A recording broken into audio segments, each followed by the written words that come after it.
Yeah, good night. This is the Cutting Edge, and I refer there with you next Wednesday. Yes, we're there with you on this Wednesday night, yeah. So much things going on, man. May I tell you?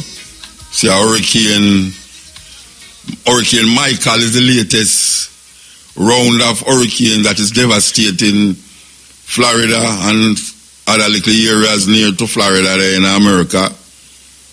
Say earthquake. I feel 2 earthquakes since I left here last week. 2 earthquakes, 2 tremors. Earthquake is not a nice thing to feel, do it? No, I tell you. No, I tell you what, earthquake is not nice at all to feel. I mean, the breeze and the rain is one thing, but you actually have to see the breeze and not see the rain. Well, once I see the breeze, you feel the breeze. And you hear and see the rain, but you just sit down there and you just feel the ground just a shake underneath you, and you just see things that shake, so it's not a good feeling. I've felt a lot of them over the years, but I realize that because of where I'm going now, it's like we are anticipating so we're going to get a big earthquake. You know, we didn't look for hurricane, but right now, even though we are looking for hurricane, we're minding upon an earthquake. We are tell you. And then only if we go here now, a place where it devastated, I think I went at 2010, them did get for them hurricane, the earthquake, with 300,000 people dead. 80.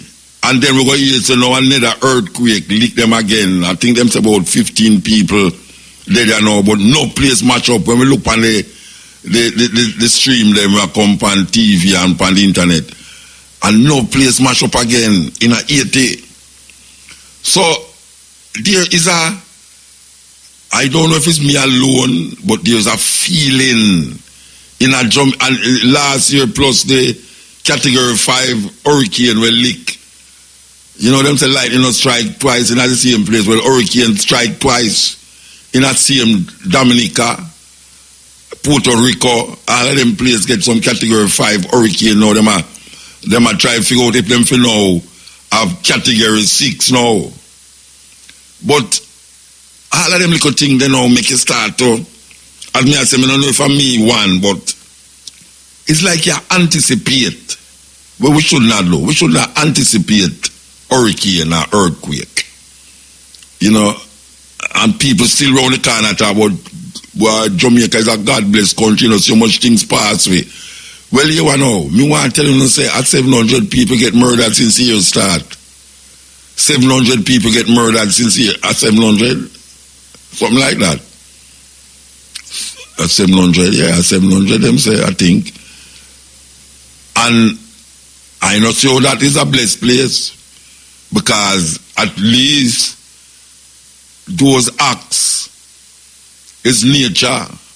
But when man go around and kill one another, and the murder rate is about the 15th highest in the world, I don't see how could I talk about God-blessed country. I mean, the country is blessed with certain natural resources and all them things there. But the actions of the people is really some serious thing to analyze and criticize. But we sit down here and I hear earthquake and hear hurricane all around me. And we get some little tremor. It's like the little tremor them say, you know, like the tremor them don't even last like, you know, 5 seconds, you know, not even 5 seconds. Can you imagine if we get all a 60-second earthquake in Jamaica? 60 seconds. Oh gosh, man. Your people are taught that. Watch a man, you see, if you're a Christian, you better just go and pray, you know. Go and pray. Me I tell you that. But me know say, you could have prayed a little more, you know. Prayer will make you feel good, but prayer is a feel good thing, you know. But it can't stop when nature I bring, you know, it can't stop it. All the argument about hurricane and through the hurricane not come at through with God bless and people are pray.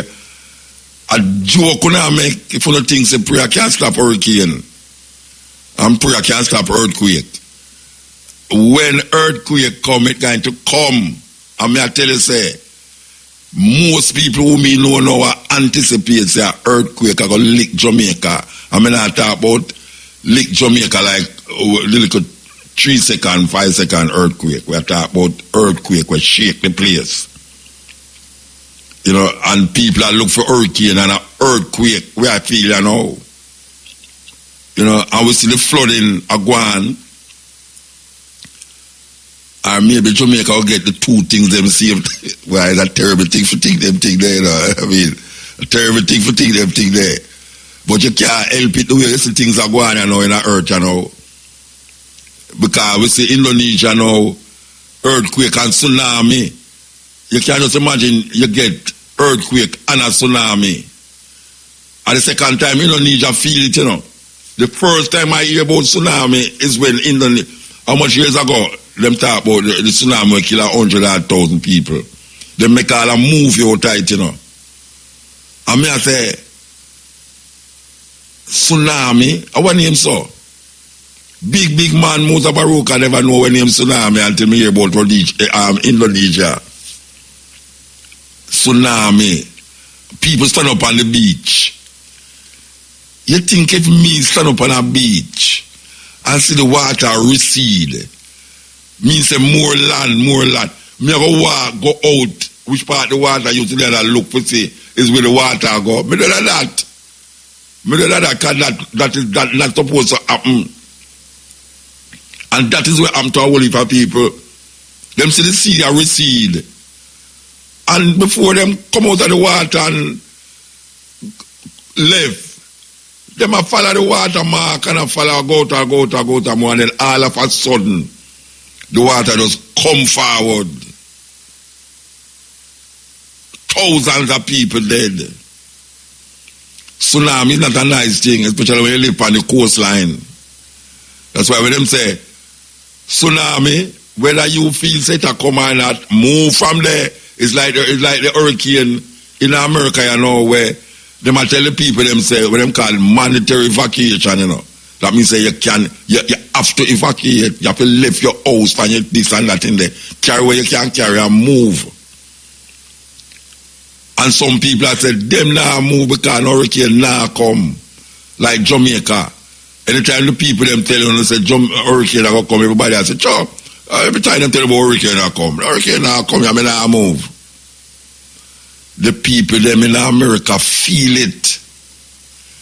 Who say they never did go move, them feel it.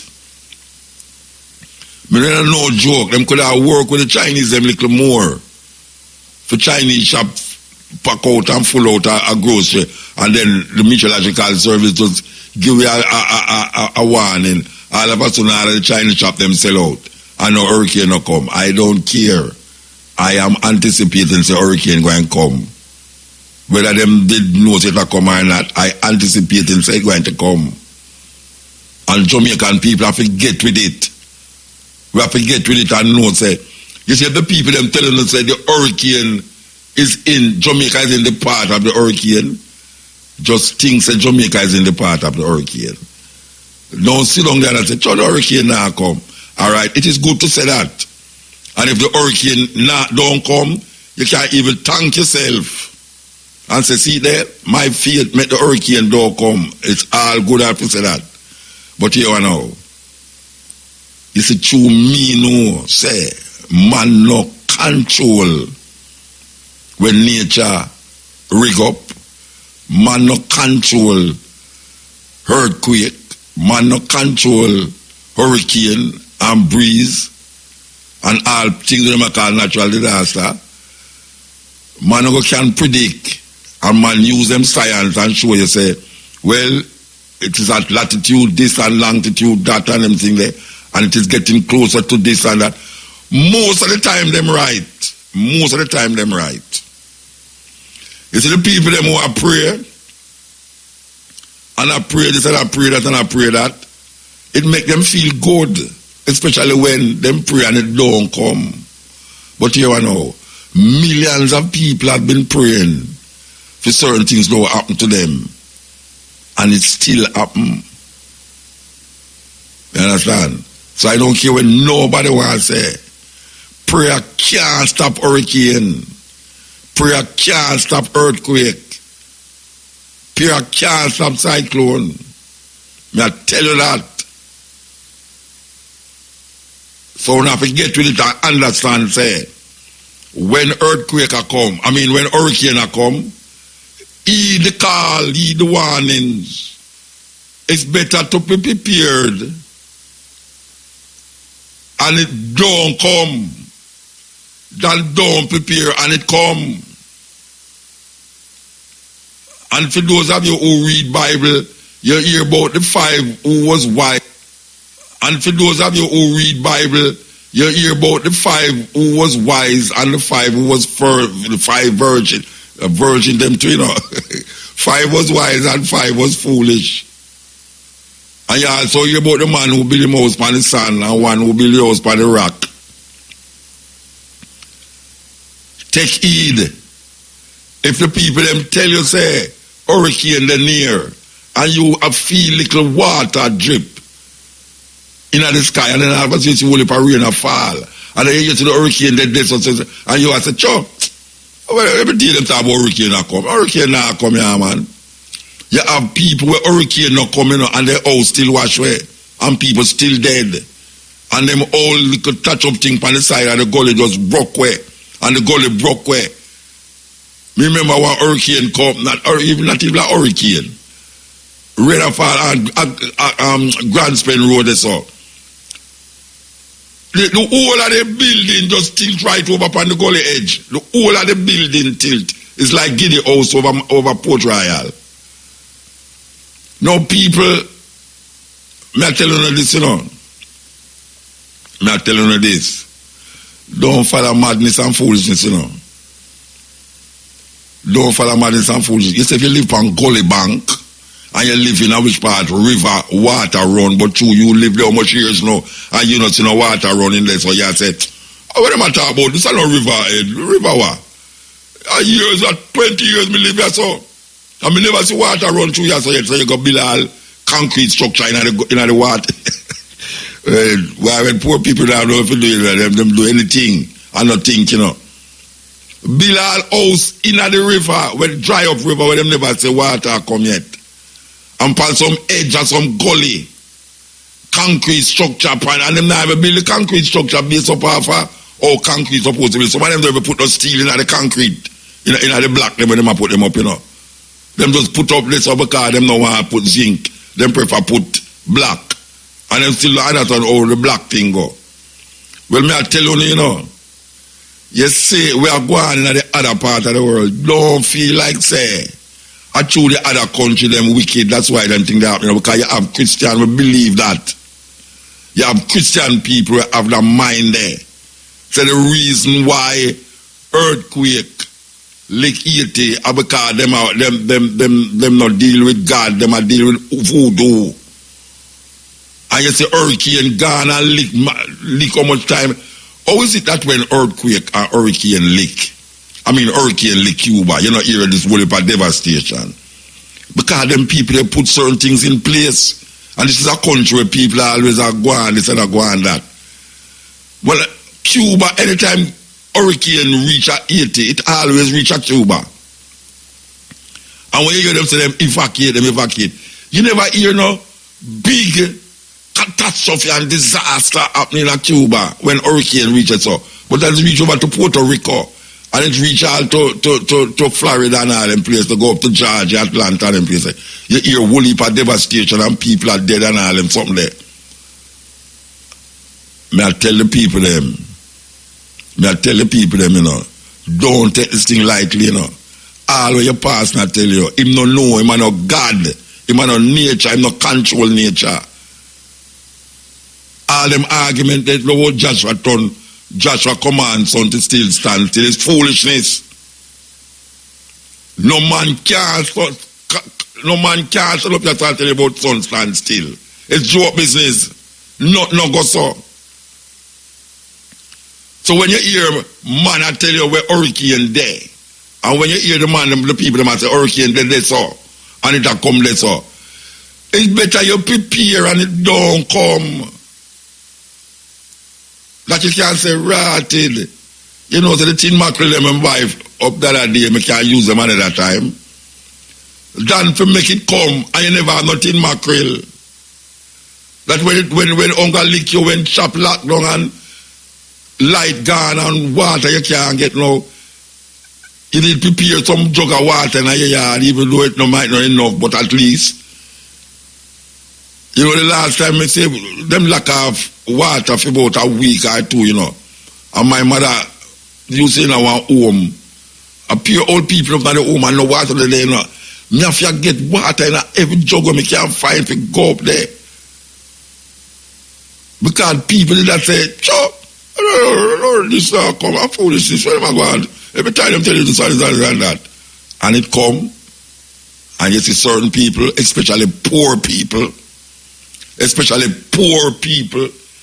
people who go to church every Sunday, and them feel it the most. When an act of nature happen, whether it is flood, whether it is breeze, or whether it is earthquake, the people them who feel it most is poor people and people who say them is Christian, go to church every Sunday and them feel it. Think about it. This is the cutting edge on RFM. Yes, cutting edge. We come on for the warning now. You understand? Okay. We still up on the church thing still. And we're going to set the tone for where we're going to work with us now. So here we go now. We're going to set the tone now by playing this tune. The courts of law give us the chance to judge innocence and guilt. But is guilt reduced or removed by the passage of time? That's the question raised by our next document.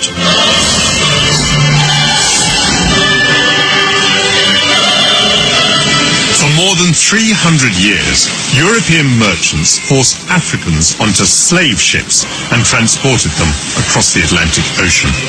And Britain played a huge part in this human trade. British ships carried around 3 million slaves to America and the Caribbean, where they worked on plantations, helping to build the wealth of the City of London.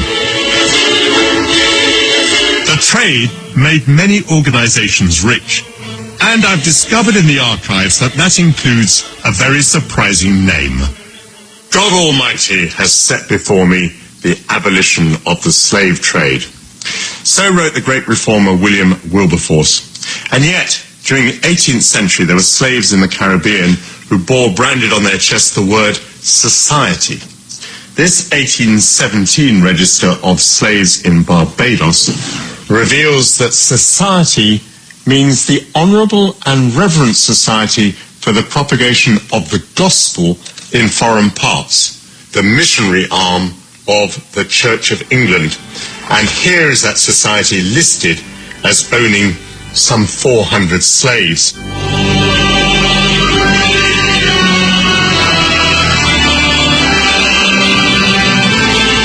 Listed here then is every man, woman and child owned by the society. We see that their ages range very considerably. Cudjoe is 70 years old and he's working as a domestic. It seems that Ben George can be set to work as a grass gatherer even though he's only 10 years old. Some slaves are still alive at a very grand age. Here's Rita, who's 90 years old. She's infirm. She's no longer working. But on the other hand, Okoa and Kwashiba, who are both 80 years old, are both still working as nurses. The documents don't reveal the conditions that some of the slaves would have endured. 12-hour working days in intense heat, punishments such as the lash or being put in leg irons. For the slave owners, like the church, It was the profit of the plantation that mattered. These pages bear the musty smell of their 200 years and also the stench of hypocrisy.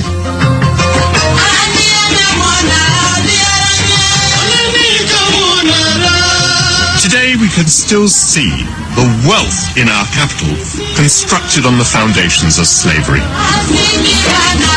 The Corporation of London had its seat in the magnificent Guildhall.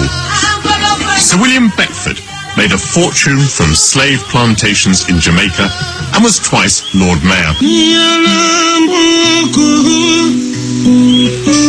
William Beckford, the Lord Mayor, might have been focused on profit, but the church added a moral purpose to slavery. They recognize that slavery is problematic, but they also recognize that these slaves, the Africans, come from this dark continent, and therefore they need to be civilized. And slavery, while not perfect, provides an opportunity for bringing Africans into the body of humanity. Does the Church of England succeed with this mission of civilizing the slaves? It's a complete failure. They failed to convert the numbers that they had hoped to, partly because Christianity provides a point of resistance for slaves. How do you resist this terror? Well, you refuse to take on their religion.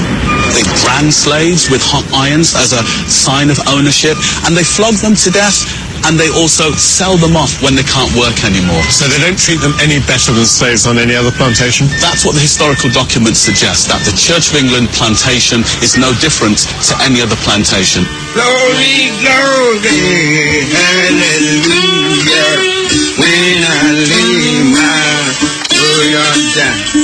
The international slave trade was abolished in 1807. But it wasn't until 1833 that Parliament outlawed slavery as an institution. Compensation was paid, not to the slaves, but to their owners.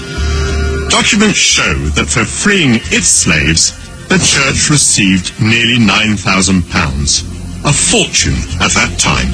We have in Britain today a history of churches, of church buildings that are built on the blood and sweat and brutalization of Africans. Old pirates, just a rabbi, sold light to the merchant ships.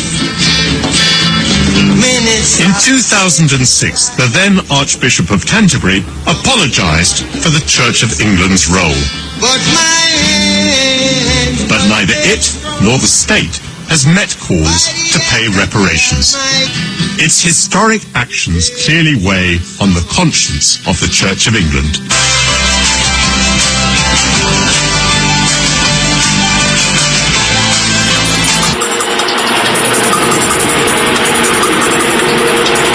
The Council of Nicaea was an effort by Constantine to control the people through military and through religion. Whoever can control your concept of God has a weapon more powerful than any physical weapon, than any sword, any gun, any atomic weapon. Whoever controls how you relate to the unseen presence of God will not only control you, but can control your children and your children's children. So it was at the Council of Nicaea that the Constantine, this emperor, needed to find a way to consolidate his power, because the people that he conquered in various parts of the world had different religions, different ideologies. And it was at Nicaea where he brought together these theologians, these scholars, if you will, to hammer out one uniform theology that everyone would follow.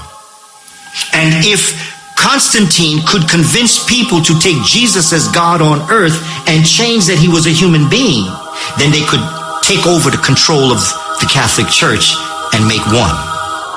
So they invited. And one of the priests was an African known as Arius.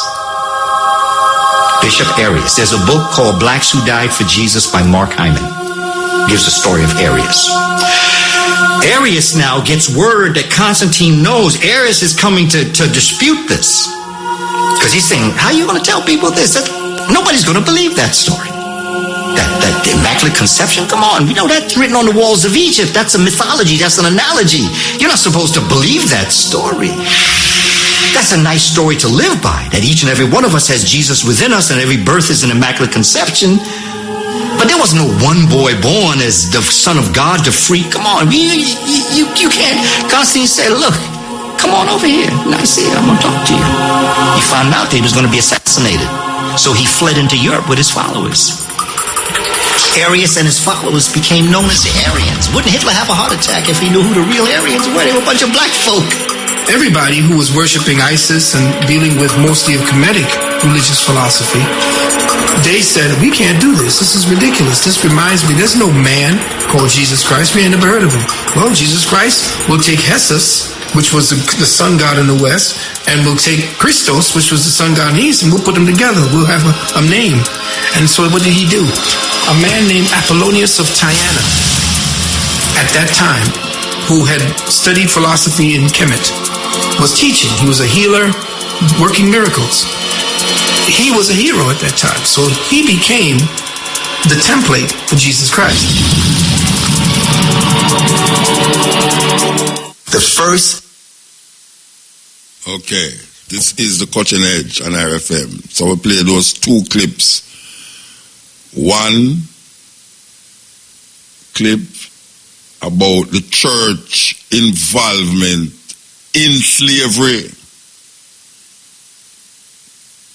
I am 60-year-old, and my mother used to send me to church, the Roman Catholic Church, Holy Trinity Cathedral Church on North Street, every Sunday. As a matter of fact, she used to tell me, say, I can't eat no breakfast until I come back from church because I have to take communion. And you know, you can't eat the communion, you have to put it by your tongue and make it melt away, because that is the flesh of Jesus Christ. And my grandmother used to live at Jonestown. And every Sunday she go to Baptist church. And when holiday come, my mother send me up on my granny, go stay, because we have work. Anytime my mother move go in her yard, it's like a me one as picnic in the yard. But when I go to my granny, I have my cousin them and little friend them round the place, so we used to make kite at Bryan Street and play cutway and all them something there. So we go at church with her, because we go a market, go sell a Coronation Market. From Friday we down there. And we sleep down there, because them days them still have it. Them used to have the underneath the counter them. You could have pack up your food them in there. That time when I think about no gunman and no thief. Nobody not come in there and thief your goods. So you sleep underneath there, and we used to love it. Because other people they run up and down in a Coronation Market and just have a good time. Sunday we go to church, Baptist church in a Jonestown. I don't know if that church is still there. But Easter, that's how we go. Christmas, that's how we go. Why may I say that? Why I saying that? I hear why I go and say that. Hear why I saying that. From Ayagat Church, I have never heard whether a Roman Catholic priest or whether a Baptist priest, which is the two churches we used to go, we never hear a person bring up chattel slavery that was perpetuated by white people against black people. Never hear them talk about it. Never, never, never. I don't say them don't never talk about it yet, but in my experience, in my life, I have never heard a church person, preacher, stand up on the pulpit and explain to the people them the cruelty that was perpetuated by African people, against African people, by a people who came clear across the sea thousands of miles away from the yard to come take way and put we in a boat and bring we come on here to come work on plantation, sugar cane, cotton field and all them something there. And I have never heard them talk about that subject. And I come as a big man and I start to read the Bible for myself. And I'm looking at the Bible. And I see in the Bible, right across the Bible, slavery was part of the culture of these people. Slavery. Them call it slavery. To even in the New Testament, one man write and say, slaves must be obedient to their masters. Them even go and tell you about a woman, the man is the head of the woman, and Christ is the head of the man. Permit not a woman to teach in the church. Slaves must be obedient to their masters in the Bible. And them tell we, say Israel, in the Bible, them say Israel was going under hell in Egypt. As if they were slaves in Egypt, in bondage. That is where they use the word bondage. The Bible talk about slavery. And one of the most famous slaves in the Bible was a man named Joseph from the 12 tribes of Israel, one of the sons of Israel. Take time with me, I come into what I'm talking about. I want you to listen to what I'm saying.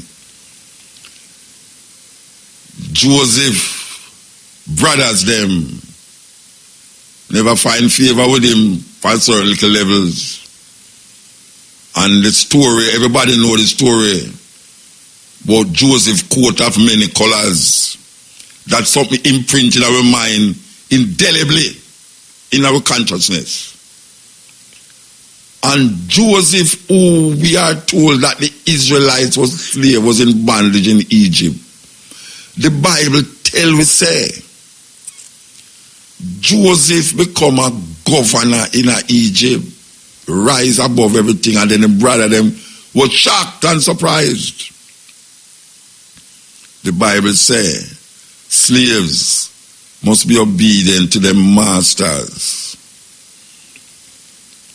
In West Africa,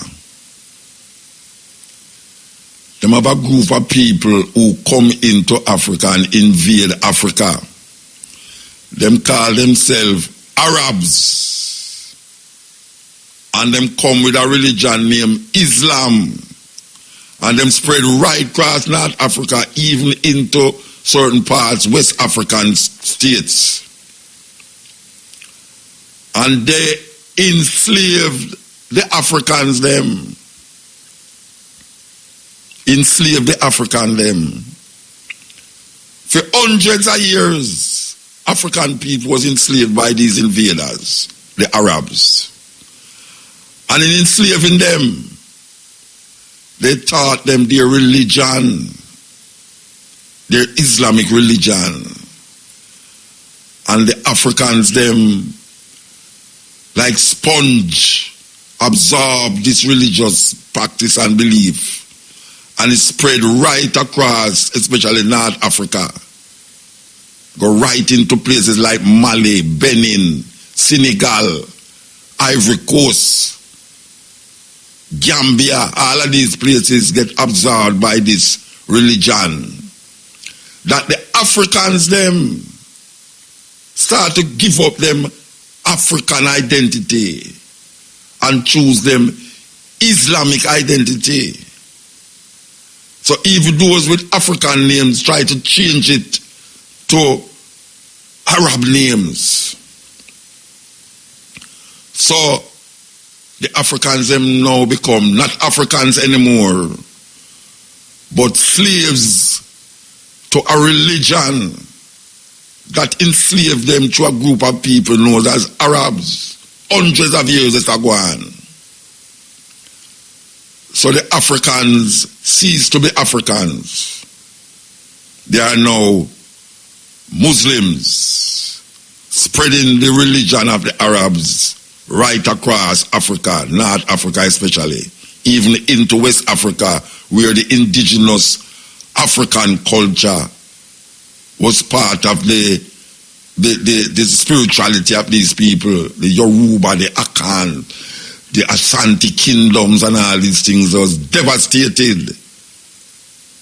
Not physically, a lot of it, but spiritually. Them take their Islamic religion and control the Africans them. But slavery existed. Slavery existed. Slavery existed. As a matter of fact, the word slavery, slaves, come from a European tribe, the Slavs. If you don't believe me, go look it up. There was no word in Africa for slave. No word. There was no word in Africa. Slavery is a construct of European word sound. Slaves come from Slavs. The Slavs in Europe. So what we have is that when the people then become servants, them call them slave. There was no slaves in Africa. No word that defines slaves. But you have people who were under servitude. Servitude, where you serve a certain time by doing certain work, and then them let you go. Or if you can elevate yourself like Joseph in the Bible, you might also become a chief or a king. There was no concept of chattel slavery in Africa. None. And make we use the word slaves to make it more palatable, when I say palatable, to make people understand clearly what we are talking about when we say slave now. So we're going to say the slavery that existed in Africa was not chattel slavery. The Africans them had no concept of the slavery that we eventually started to know when white people go to Africa. What white people did to Africans, bringing them here and turning them into slaves. That concept of slavery never exists in West Africa. Never. That even when people, tribes fight against tribes and war broke out for land and man kill man and man capture people, there was a law that governed, just like how you have prisoners of war in war, you know, you have things that govern the prisoner of war, that if it was an enemy, you don't treat the enemy a certain way. Africans fight war like any other group of people. And Africans capture people. Them when them call them enemies like any other people, just like anywhere in the world. France and Europe, France and England used to fight. Enough. Europeans fight Europeans in those medieval times, how you call them, and bring slaves into them country. When Christopher Columbus come here, so him see the Taínos them, him take them and carry them go to Europe, go to Spain for come show off. Say, yes, see, there you have some little people down there, so why them nice and sweet, you see, man. But them don't have Jesus in them.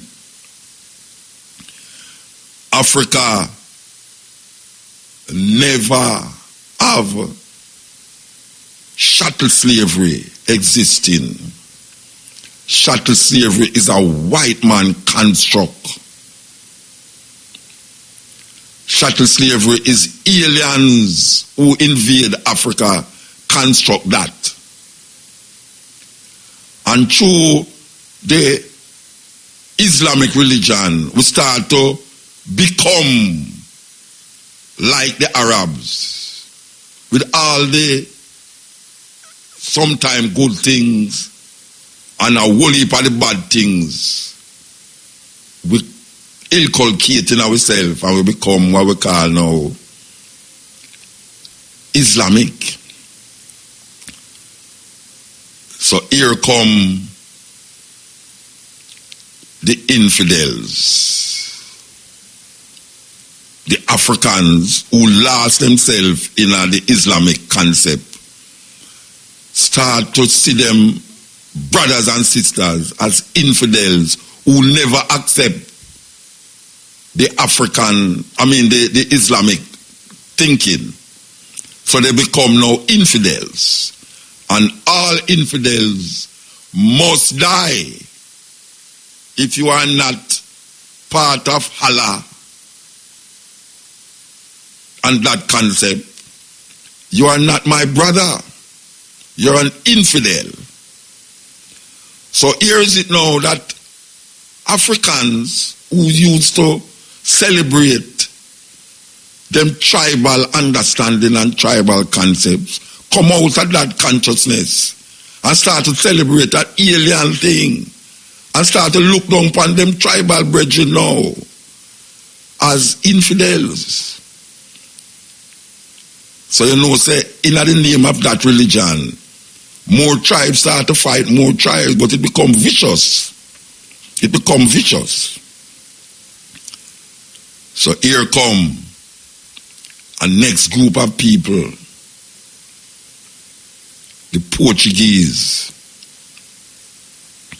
And the Portuguese come in Africa as the Europeans them now who say a little loophole for coming to Africa now and decide to them go take Africans them and carry them for go work and feed them places. And then we say other people start to come in to the point where now the people them from Europe, we're not talking about the British yet, we are talking about the Europeans them in Europe itself and Portuguese, because Britain is part of an island complex. It's an island complex. It's not definitely in Europe, but it is near to Europe. But the Portuguese, even Christopher Columbus, who come from Genoa in Italy, was in Portugal, and Christopher Columbus was part of the expeditions who go into Africa. Before him come in at this part of the world, he must have sailed upon the Portuguese ship them and go into Africa.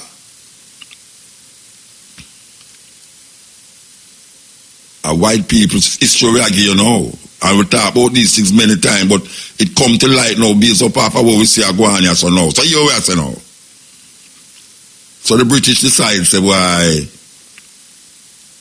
them addicted to sugar, them addicted to rum, but them can't work the field them.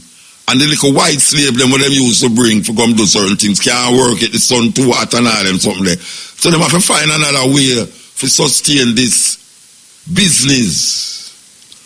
So them take ship and ships and sail to Africa to find people who them never see as human beings. I don't know of no tribe, that's what you want to call tribe, or nation, where look upon a next nation or a next tribe and don't see them as human being. I don't know of it. And if them doing it now, it's because of something that is inculcated in them. Just like how the Arab religion inculcated in our black people now, that them don't see themselves as African again, but them see themselves almost as Arabs. So them want to name Muhammad, and them want to name all the Elijah, and them want to name all these Abdul, Ibrahim, all these names. Okay. So, the white man come upon the land now, and him see a way now how to manipulate the people them, just like when Christopher Columbus come before them and manipulate the Tainos them, just like how Cook go to Australia and manipulate the Aborigines people them. And the list goes on and on and on and on. The difference between what the British did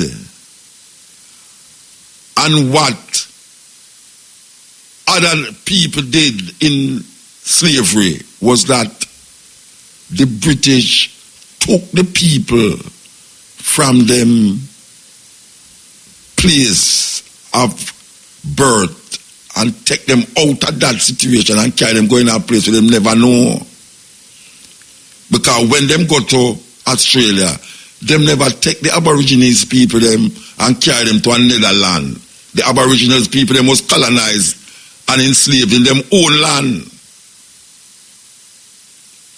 Africans is the only group when the Arabs them come, never take the Arab, them never take the African them and carry them going to the next land. Them colonize the country and the people them upon the land. So in order to maintain British sovereignty, they had to use something named chattel slavery. Slavery, the word slavery is not from Africa, and it's not from China. It's not from North America. It is from Europe. And as I said before, if we want to have a better word, we're going to say slavery existed in Africa, but not as we come to know slavery. So, the Africans, who is not Africans anymore, because them take up all these alien religions, never see these people who them used to live with. Them say some will eat and drink with you. Or them say, look how me and you used to sit down, play football together. Sometimes we have all the same woman. But because now we take up a religion in our head, we start to switch. The Africans, them see a way.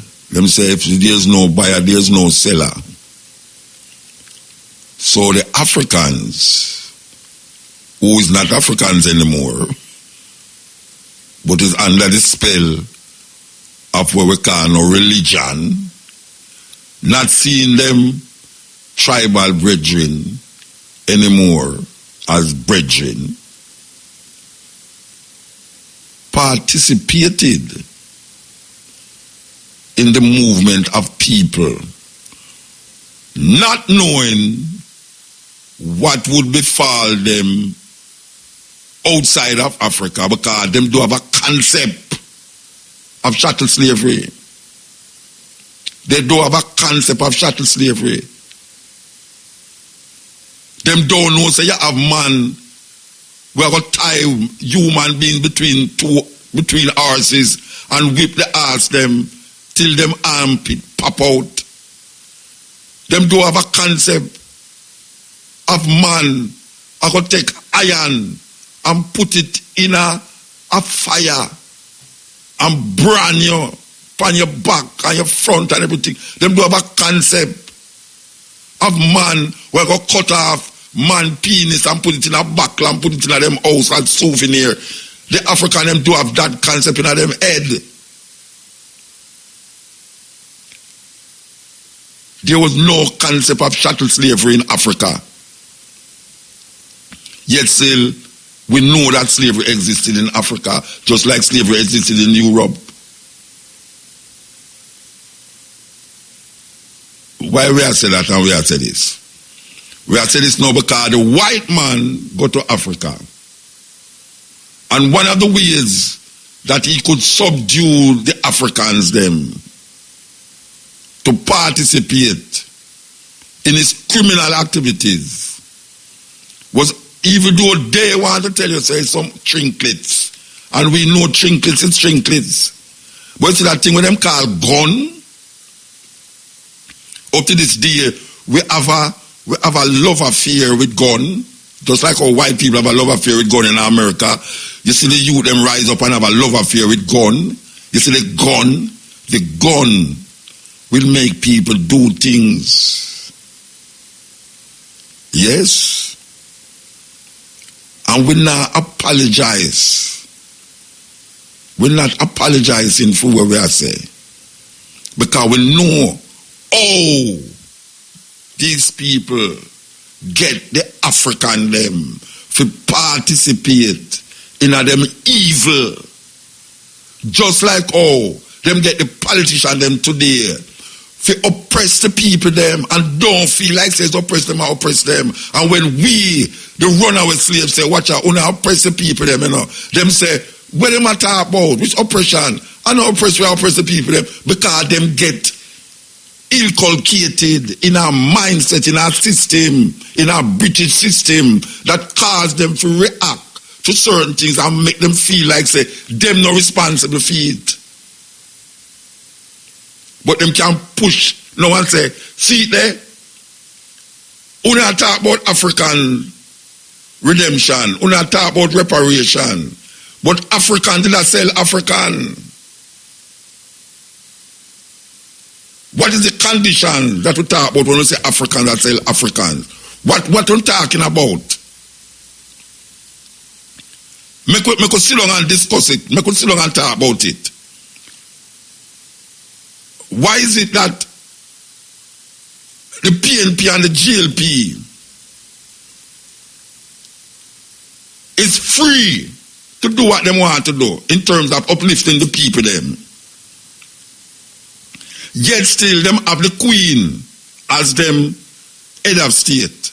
And all of them relationship, democratic relationship, social relationship, how we talk, who we worship, is designed and operated by white people. It's white people decide how we talk, how we walk, what we eat, what we wear, how we have sex, and all of these things. Yet still, we now go say, it's slavery.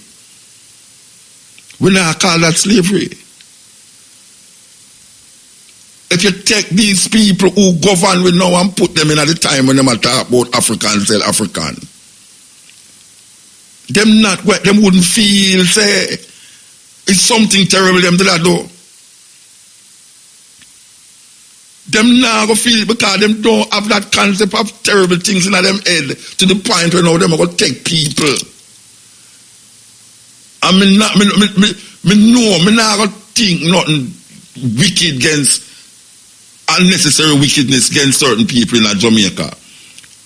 But these politicians who claim to be leaders don't feel say they must sell out black people because them do have that concept.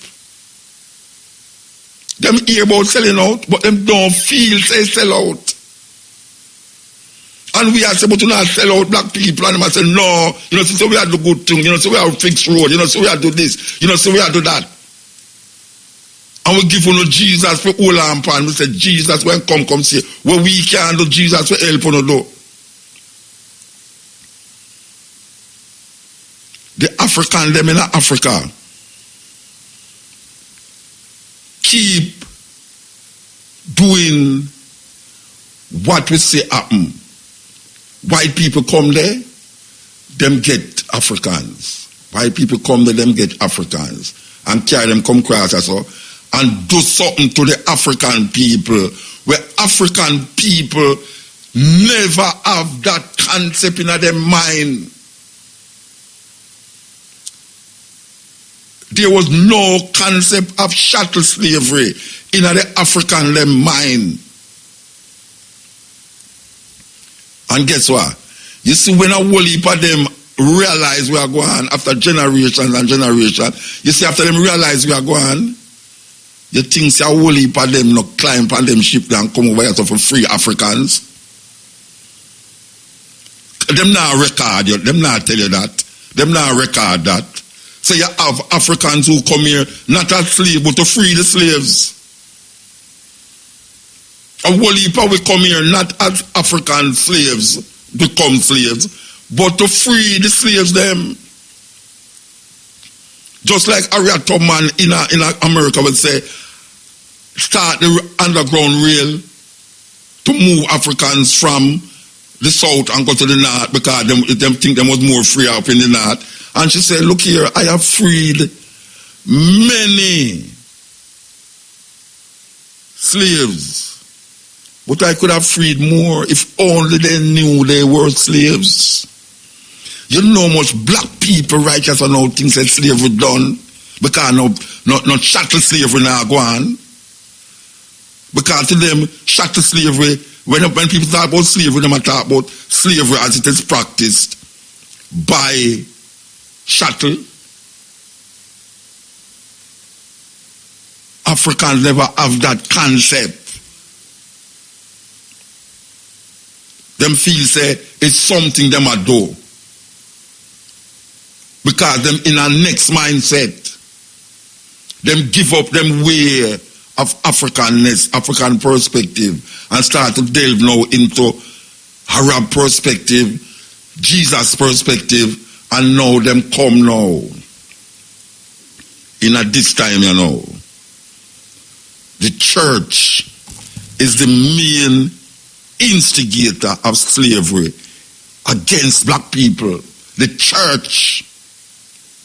Because the Roman Catholic Church, even from Christopher Columbus, because in 1492, where will heap of people don't even understand, even though Christopher Columbus was here, giving the people and them friend them, giving the Taínos them disease, and giving the Taínos them all manner of, and cutting off them hand, chop off them hand and all them something there. In 1492, something started in France. So let me say France, in Spain and France, named the Inquisition. 1492, the birth of the Inquisition. What was the Inquisition? The Inquisition was placed there by the Roman Catholic Church that anybody was found to be out of line of the edicts of the Catholic Church would be burned to death. Them would be burned to death. Them call it the Inquisition, so them have the Inquisitor. That's why you get inquisitive.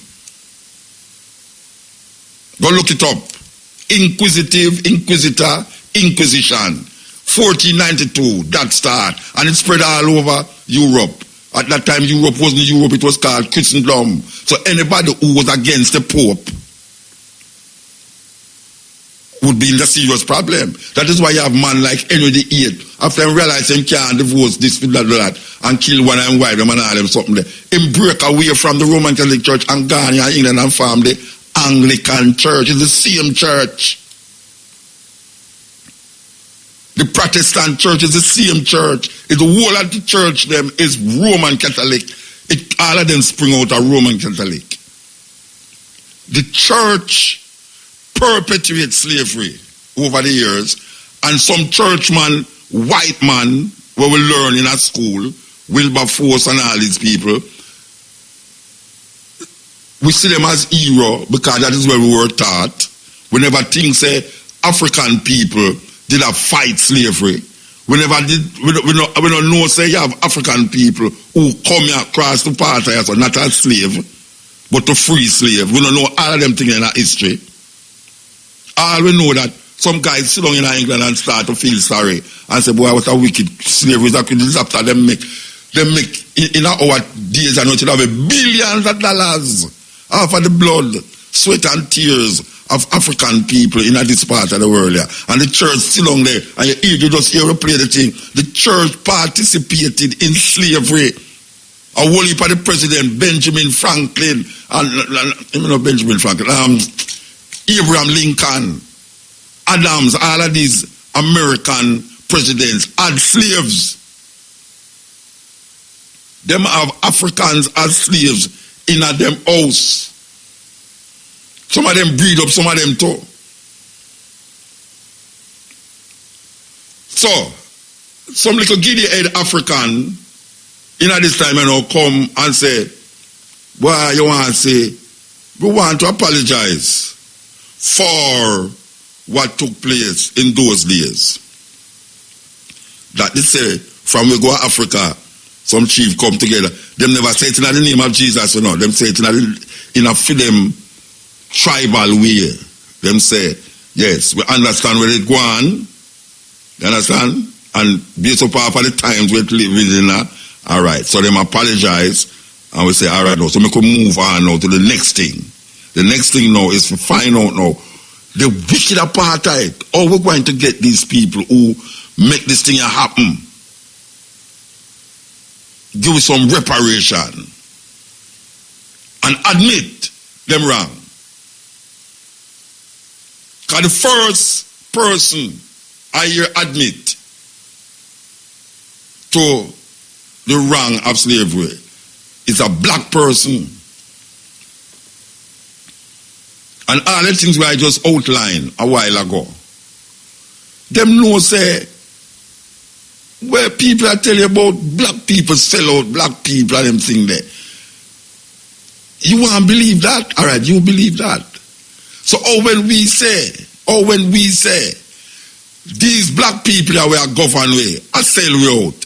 Most of the people them say, what them say? What most of them say, things that go up and see this, all them hear cabo talk on radio at Sunday morning time. Them say, slavery no exist again.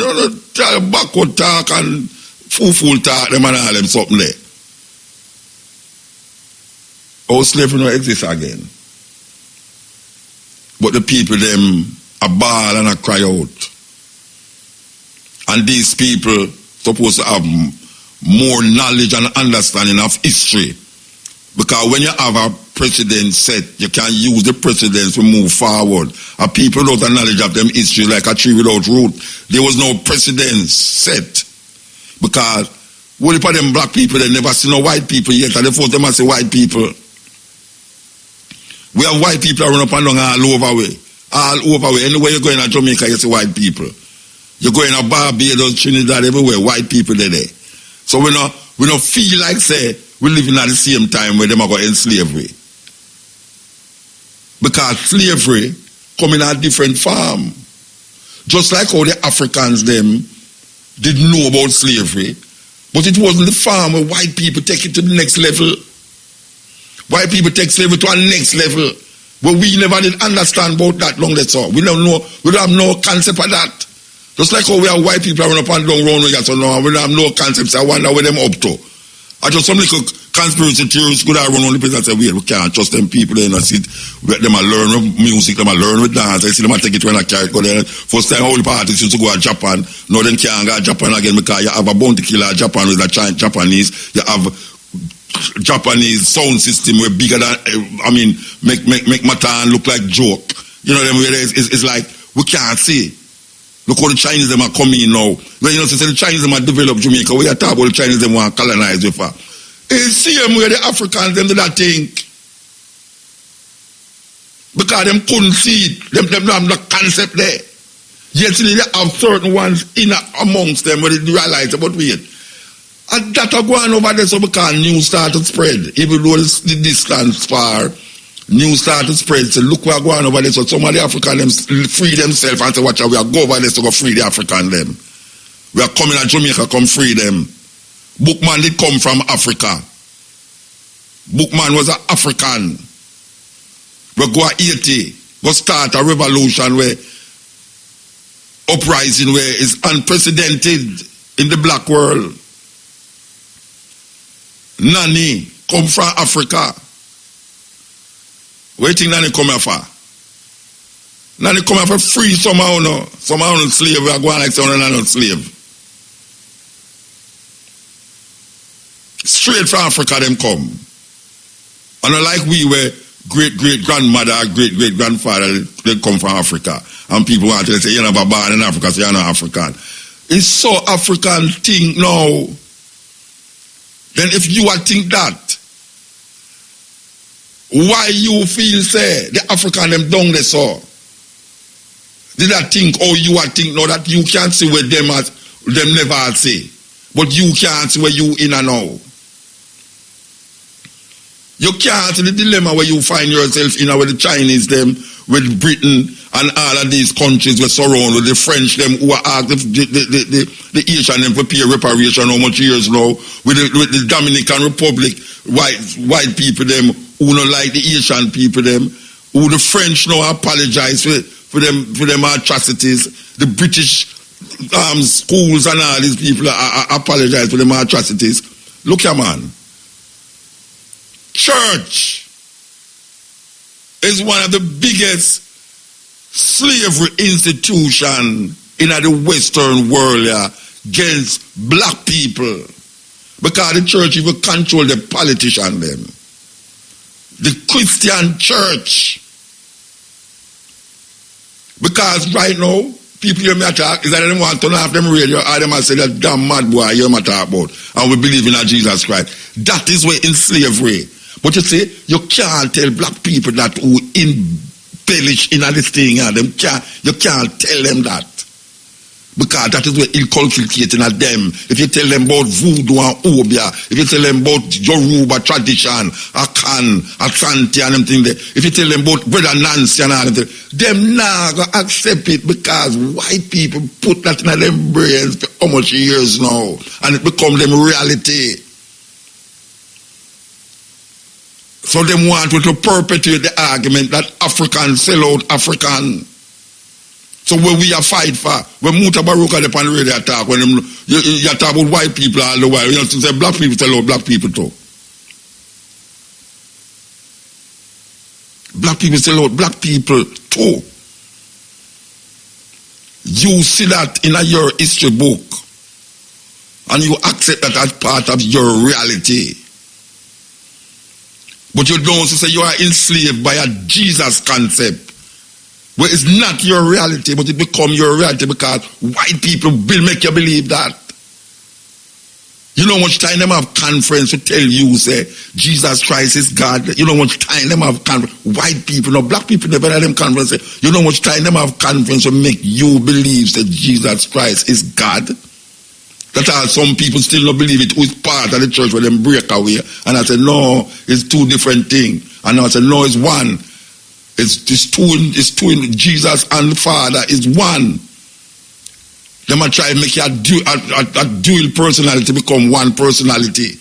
You know how much time white people sit down and the Council of Nice, the Constantinople in Turkey, you know how much time them sit down, Pierre man sit down in that conference, 200 bishop meet, 1 year, 30 years after, 100 years after, they might have conference for organize and structure this thing now that black people believe in to the point where now they will kill, just like all the Africans them who take all of Islam will kill them black brethren, them tribal, them nation brethren them because of Islam. It's same way now you have Christians who will not listen to Mutabaruka because Mutabaruka say Jesus is a condition them use to enslave way.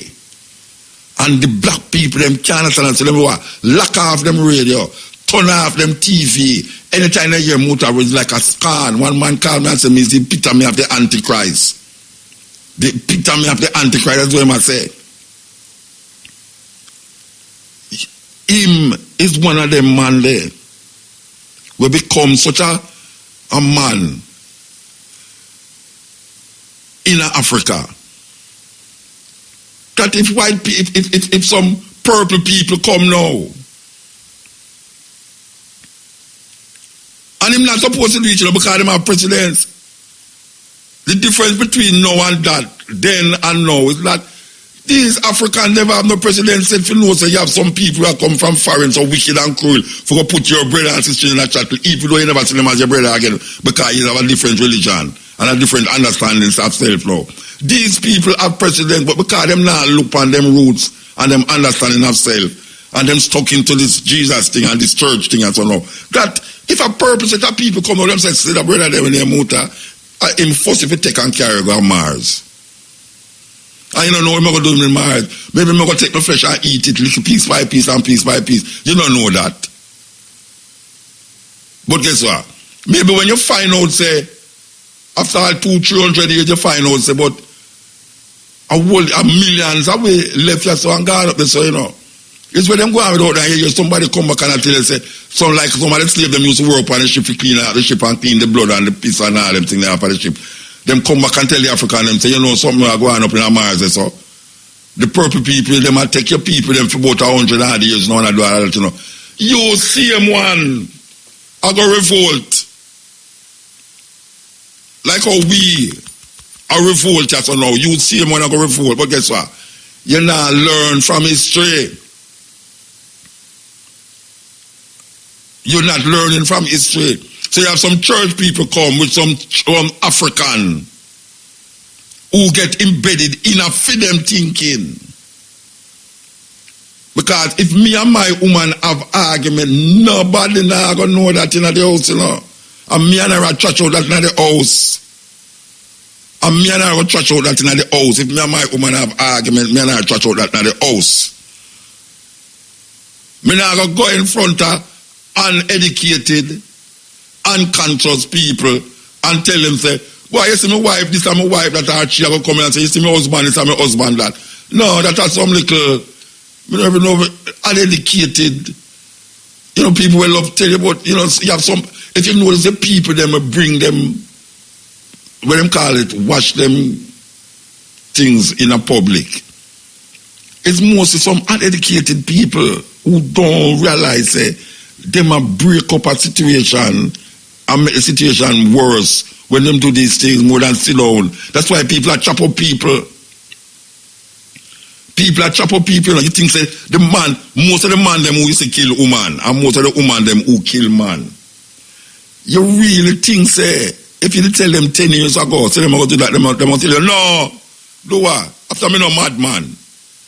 10 years after them do it. But guess what? You see the man who reach a stage and when we kill him, man, him not learn from history.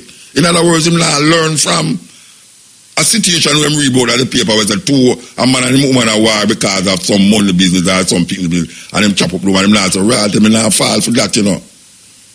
Me not fall for that, you know. Because him have something for turn back to know, for teach him a lesson. But him not listen to the lesson. You know, see it? So, the Africans, in a them time, they never have nothing to turn back to. They have to wait for all 100 years or so to find out where really are going over this. So. We come here so now, and we have history to teach we. And we are going to take now what white people want we to do by taking our linen for sure black people. Say, watch you now. You see all them brother they attack, them can't take it no. We come from Africa. We are going to tell you, say, we apologize for slavery. In front of the whole world, we apologize. Guess what? You see when them go to church, them only apologize to the man who in the convention box. One man and them sit down in the convention box. Forgive me, Father, for I have sinned. It's now 20 years, 10 days since I have been to confession. And say, what did it today? Him say, you want to say, why I go sleep with a woman, you know? And she was my wife. And the father said, all right, go home and go say 500 Holy Mary. And that is that. Nobody no know. Father now tell nobody. And you now go tell nobody, say you tell Father that. These people, some of them come from Africa. How come me never hear them talk about slavery upon them pulpit yet? How come all of a sudden Jesus, in Ghana, Jesus is one of the biggest things in Ghana. Ghana, I don't even know, but to me, in all the countries that I have traveled in Africa, Ghana is the most Jesus-ridden country that I know about. Ghana. And guess what? There is a reason. There's a reason why Ghana, because most away come through Ghana or come from Ghana. When you go to Ghana, if you don't look good, you don't even know say that in Jamaica. You don't know say that in Jamaica. Because they talk the same language. You open and you look, you wonder, wait, I don't see the brother there watch you. I don't see the brother there one show the other day in Jamaica. It's not him. So they have to bring some people from Ghana to come tell you, say, boy, right now, they might apologize for it. Well, they might apologize for it, but that they don't do already. You think me want my wife come apologize to people? She come apologize to me. And me apologize to she. And we don't let so. And we don't want a neighbor know what we that cuss about in our so. Unless we go shout at one another. And that happen too. But we now go shout deliberately to make other people know. We don't settle that in ourselves already. That is why we move on to this level now. We want reparation from all of the country them were in slavery and earn half away. And up to this day, still earn half away. And make them millions and billions half away now. And keep mind into subjugation to them Jesus. Because that is the part right where it's very difficult. We can't get rid of the Queen. We can't get rid of all of these things. But make we stay with Jesus. And most Jamaican right now, them not have a clue about Christianity. But them say them believe in a Jesus. Them believe in the God of Christianity. And some of them will even tell you I'm a Christian. As me I tell you say, man kill man, shoot man, and I run from police. And the police not catch him. And when they reach him, bridge them and say, boy, God make me escape from the boy them, you know.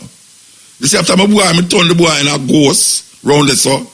Meaning say, for those of you don't know the slang, means say kill the boy around the so.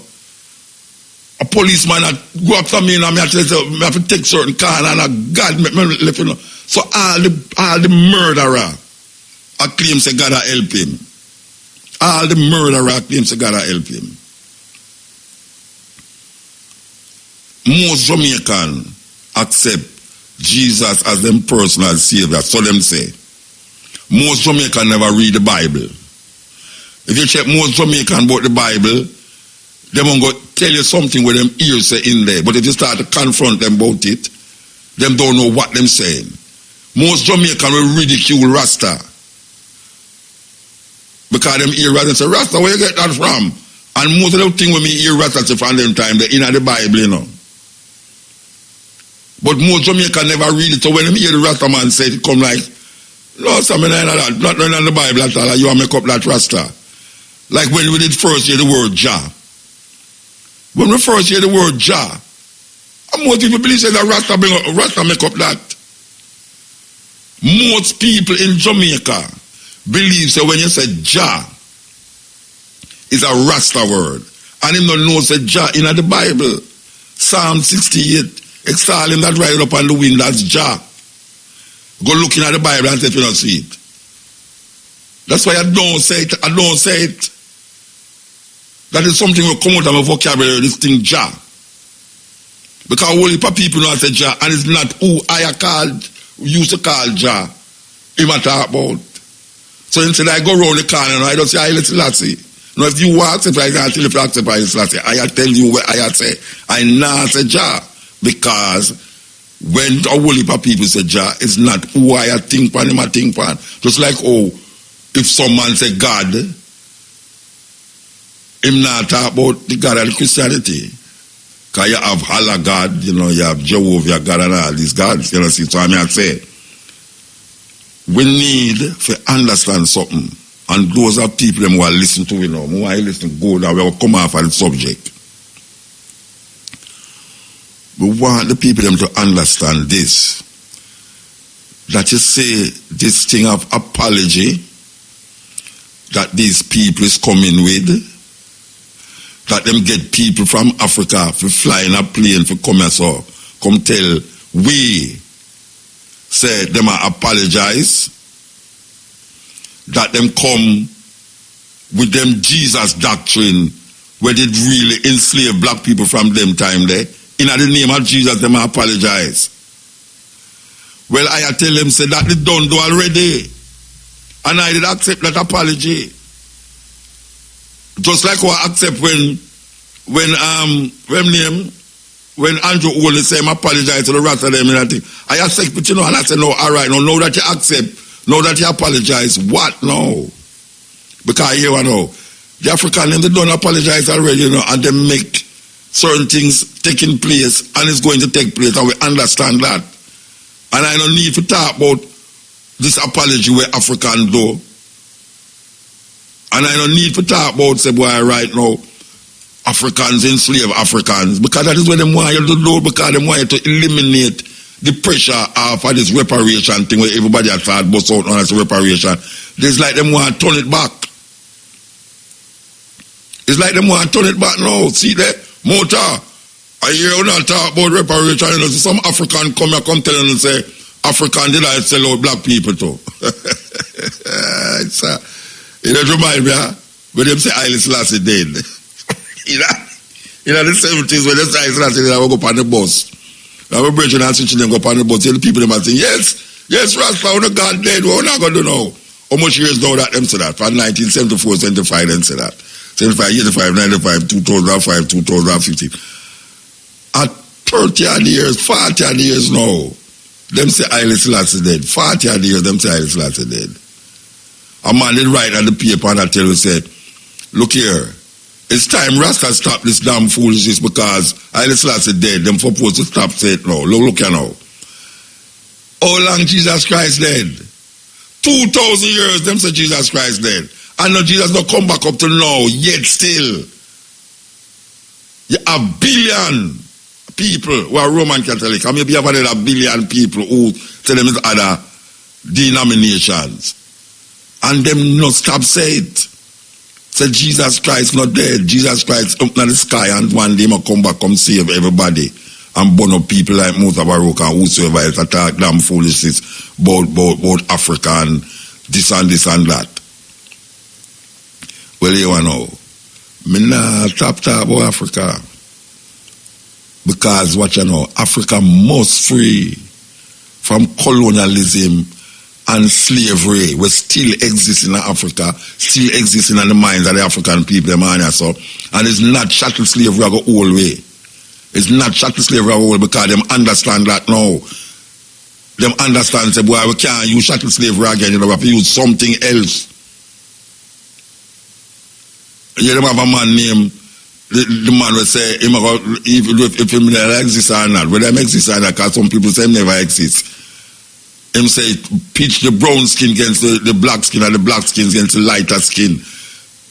To tall with the child, the woman them against the man them. And him also pitch the people them who hold on upon the religion of them ancestor against the people them who hold on upon the religion where the slave master give them. And the slave master religion is more dominant because them control the language. The slave master control the language, and if the slave master control the language, it is going to be the dominant. Anything when do going to be dominant. So use the minority who hold on upon the traditions of your foreparents. Just like now, if everybody around go a bush again, for God get bush tea, Guinean weed, aloe vera, and how all people them used to do. But we let go that, because some Christian-minded people come around and say, watch you know, make you take this and take that. Heal you and all them something there. And everybody around go back to that, because we have to say, the after effects of the things them when them are giving now is worse than the problem we did have before you take something. Black people, I wonder if you know what we are talking about. Would I really like to understand what we are talking about and open your mind, get critical about your thinking and your thoughts.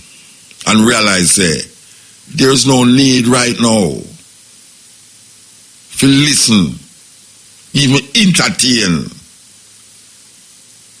African. I'm here talk about continental African, whether I'm his chief, president, or prime ministers. There's no need to entertain these people. When them come tell you, say, them apologize for slavery, and them do have a history. Them do have a history even of them ancestors who them claim they sell we in a slavery. Them do have a history for no say. The slavery where we are talking about and where we are fight against. It's not the slavery where the African them did know in a for them reality. Because a different reality we are living at. And if we start to use slavery as the post, if we start to deal with things now, we have to start talking about now with the slavery that exists right now in the minds of people who believe that when them dead, there's a man in the sky who come down and save them from this white man oppression. Sizzla say white man, God can't save you from white man oppression. Because most of the people them who believe in a Jesus is a white image coming at them. And anytime your God look like a slave master who enslave you, you're in a serious problem. Because you're going to start to look on the color of that man. And if he says that color is the epitome of what you supposed to be. And you is black and ugly. You have picky head. Black pepper green. You're no good because you're black like the darkness. But darkness is the absence of light. It don't mean the light down there. But because it overpower the light. And so you get darkness, you know. Darkness overpower light. And we don't understand that. So you want to know, we'll come out of the subject. We'll come out of the subject. We say with peace, and we understand what we are saying. And we go way up in at the time, and this is the Cutting Edge and IRFM. Yeah, this is the Cutting Edge and IRFM. You know, we go up on this thing, you know, black people. How much time you hear black people say, why, you know, see white people are kill white people, you know, see China people are appear black people are kill black people. You know, so the people them who say that really live in a little bubble. For instance, even at Jamaica now, the reason why we see black people kill black people in a Jamaica so much is because the majority of people in a Jamaica is black people. So obviously, the majority of people them is suffering people who don't have no education and all these things. Well, not the majority, but a lot of them who need some anger management and thing. So when killing go on, when murder rate go on, it's black people must be killing black people. You're not going to see white people killing white people in Jamaica. You have to go to America to see that. Because in America, it's mostly white people kill white people. As a matter of fact, white people kill everybody. Black people, brown people, and themselves. We must stop it. Because that is the narrative where they want to push in our head now. Say, why black people don't know if you unite. Look how white people this and white people that. Look here. The greatest war, the biggest war that ever been fought on the planet was World War I and World War II. And it was white people killing white people. I'm going to say that again. The most devastating war that has been fought on this planet Earth was World War I and World War II. And it was white people killing white people. White people has always been killing white people. Black people has always been killing black people. Indian, Chinese has always been killing Indian and Chinese people. We must not fall in this trap because we live in a little conclave, in a little corner of the earth where the majority of people in this part of it is like we keep pushing it out there by saying black people don't know if you unite, you know, so white people, we're part of white people unite. Which part of white people unite? Every race of people have a problem, but why black people must carry down for themselves so much? All man sing song. Hear some reggae that sing song say, you know, white people now fight, you know, Indian now fight, and black people are fight. You know, like really, white people not fighting. You see what going on in Yemen, there's all these bombs that you see what them going to Iraq and do. White people going to Iraq with a stroke of a pen. And when them say the pen is mightier than the sword, it's true. The men them who create war in the world never go on the battlefield to kill people. Them sign something and make other people go do them dirty work for them. Look what Hitler did to 6 million Jews. Look what Leopold did, never setting foot in the Congo.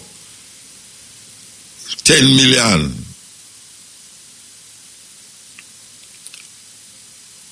Russia,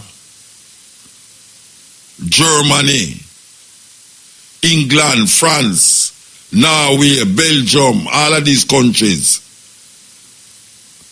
kill one another. We must stop it. Stop. Bring this, I don't even know if karma wants to say, stop bring this negativity on ourselves. Marcus Garvey said we are a great people and we'll be great again. You know, we must stop it. Most of the killings, you see some young white youth just walk in a church and kill whole heap of black people. You see some white youth walk in a school and just shoot up the place and just kill whole heap of black people, white people. You see a man sitting up in a hotel building, there's a fire shot in a crowd, killing whole heap of white people and whosoever else is in the way. But we look on ourselves like where them want to look on ourselves like uncivilized and coot, and then we start to live out for them reality, them illusion. We start to live out for them thinking of how we them think. We said that's why when you look on certain things we are going on in society where them want where them want we to accept, and I will probably accept it. We have to say, but wait, how the hell we not to say is enslavement? In the cultural expression, in the food where we are eat, in the clothes where we wear, in our mindset as it relates to sex, in the education, in the religion, all of them things that is manipulated and controlled by one set of people. And then the people them who accept it is controlled to the point where the people them who give it to you to accept don't even have to be present around you. Because them have people will look like me and you, will carry out for them job and for them work. And we can see it in the church and in the politics of the country.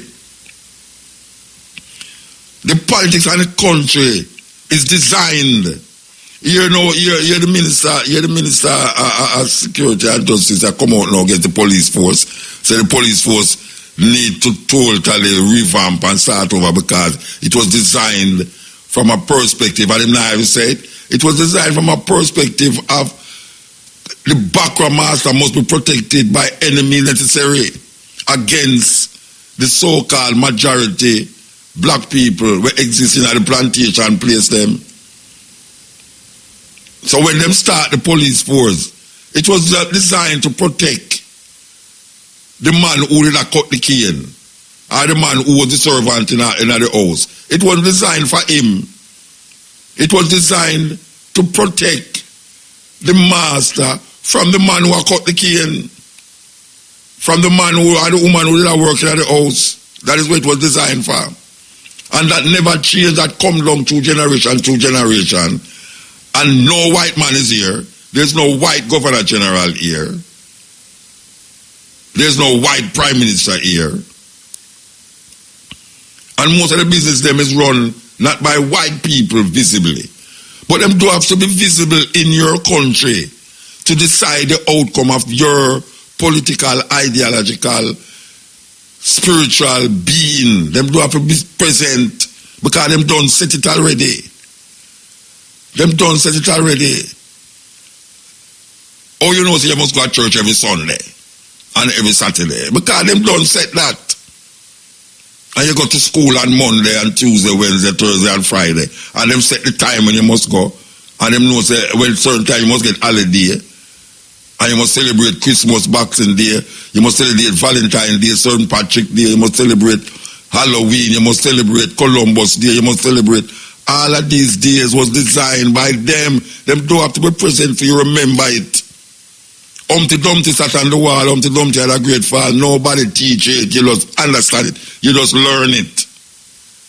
You never get no homework for go study Jack and Jill went up the hill. You know about Jack and Jill try your picnic because it is inculcated in your subconscious for years in, years out. So them have to present for teach you that. Nobody's present now for teach you about where Jesus said this and Jesus said that and Jesus said that. That even if you never read it, you know say somebody before you did say it. And it stick up in you. It's like one of my daughter, them love porridge. She love porridge. God, I mean, I know she big, she love porridge because we used to get enough cornmeal porridge when she little. And banana porridge. Greater banana and greater corn and make meal. And yeah, up to this day, she want cornmeal porridge, she want banana porridge, and them saying you can't get her out of that. I mean, they have to present for she make it because she make it now. She a big woman now, she can't make it herself. So anytime she want that, she just make that. And anytime she say, she always remember say when we used to live a bush and that we used to get her, and it was so. Black people, African people. You come like some designer clothes. You are trendy. Them have we a trend. Yeah man, them have we a trend. My lady talked this evening away I said, but you know, it's a weird thing. Young people know about the computer to a key.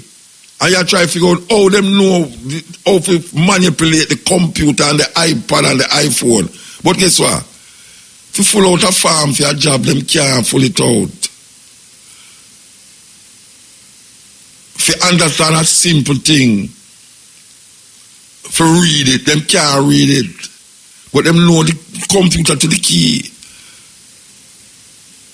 And them never go to school to learn the computer. Them never... Anytime me want certain things done for my iPad or even that thing I use as I know, me call me little brethren Brian and so say, Brian, all this thing and I work. And bam bam. Yet still if you take him for the next level, that simple little level thing, if you just reason it out rationally, it is like it's not there so, I'm not there so at all. So when I say that, them do have to present for you maintain them supremacy. You do have them do have to present. White supremacy is not maintained by white people. White supremacy is maintained by black people or any other person who find themselves in a position subjugated to them colonial master or colonial history. So we don't have to have the king and the queen here of England to maintain the thinking and the thoughts of the queen of England. We are enslaving ourselves. We need to apologize to ourselves. Why is myself behaving and reacting this way and come to me so uncomfortable? That your great grandmother sit long and wait for Jesus to come. And indeed, she dead. And your great grandmother sit long and wait for Jesus and she dead. And your great grandmother come sit down and she dead. I know your granny come sit down and she dead. And your mother sit down and she's so dead because she wait upon Jesus and she knows that she got dead no matter what, whether she believe in Jesus or not. And something supposed to free you and liberate you. But most of the people them like to take up this thing, it's like them have more pain and more agony and them more painful and suffering. And them tell you, it is better for a camel to go to the eye of a nigger than to a rich man to enter heaven. And every day we get up and I try to get money. We go to work. We get up early in the morning to go to work. 5 days, sometimes 6 days a week. For get money. For help with. From a situation where we did create in the first place. And then we realize that the money is not enough. And then we end up wanting more money, so we find another job and find out that thing, and somehow we'll scheme out and scheme, and somehow we scam this and scam that, to get more money for do things, where sometimes a lot of the things that we want to do with the money is unnecessary. But that is where the system set you up. That the man don't have to day have to make you want the money. The man don't have to day have to make you want things, or you not things where you need, but things where you want. Black people find themselves in a position where them beg, where them need, and buy where them want. Can I repeat that again? Black people find themselves in a position where them beg things where them need and buy things where them want. How is that possible? We really want made in China ear. We really want made in China eyebrow, lipstick, all the bottom, breast. We really need that. We don't really need it. But you have people who write letter, call for them WhatsApp. When you come, bring one of them files here, for me, the real one. We want the real human ear. Because them too expensive out there. Now I remember I said, well, you at the school are opening, maybe we should have really asked for your shoes for the picnic.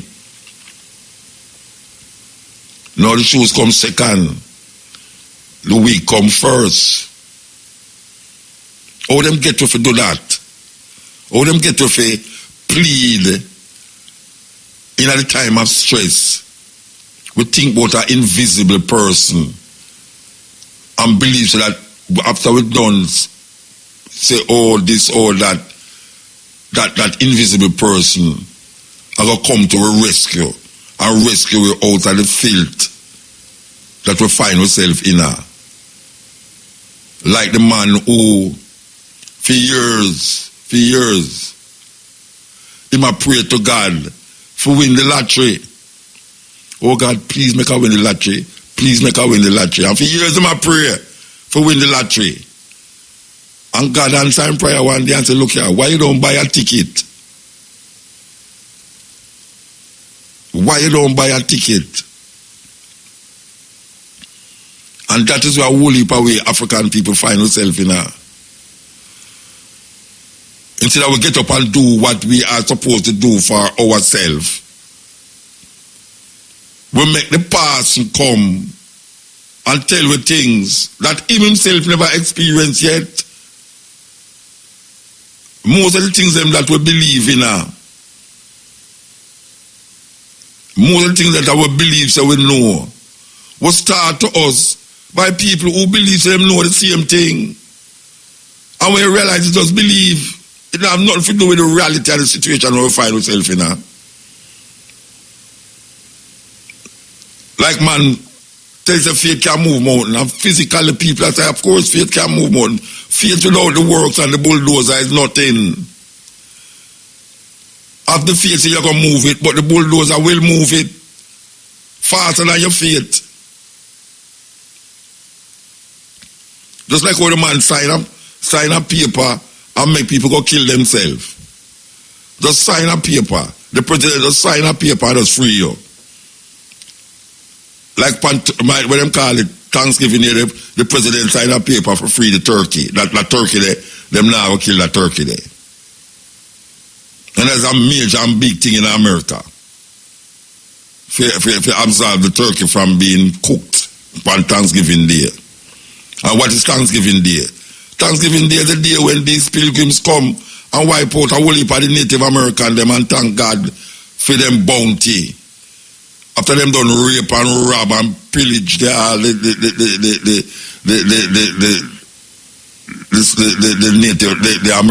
Native American them in America. Them thank God for it. And them have black people that celebrate that. Them have black people that celebrate Thanksgiving Day. Just like how the Buffalo Soldier them fight for them freedom and fight against the Native American them on the side of the white man. And when the white man, when them win, them find themselves in the same madness when them did it before.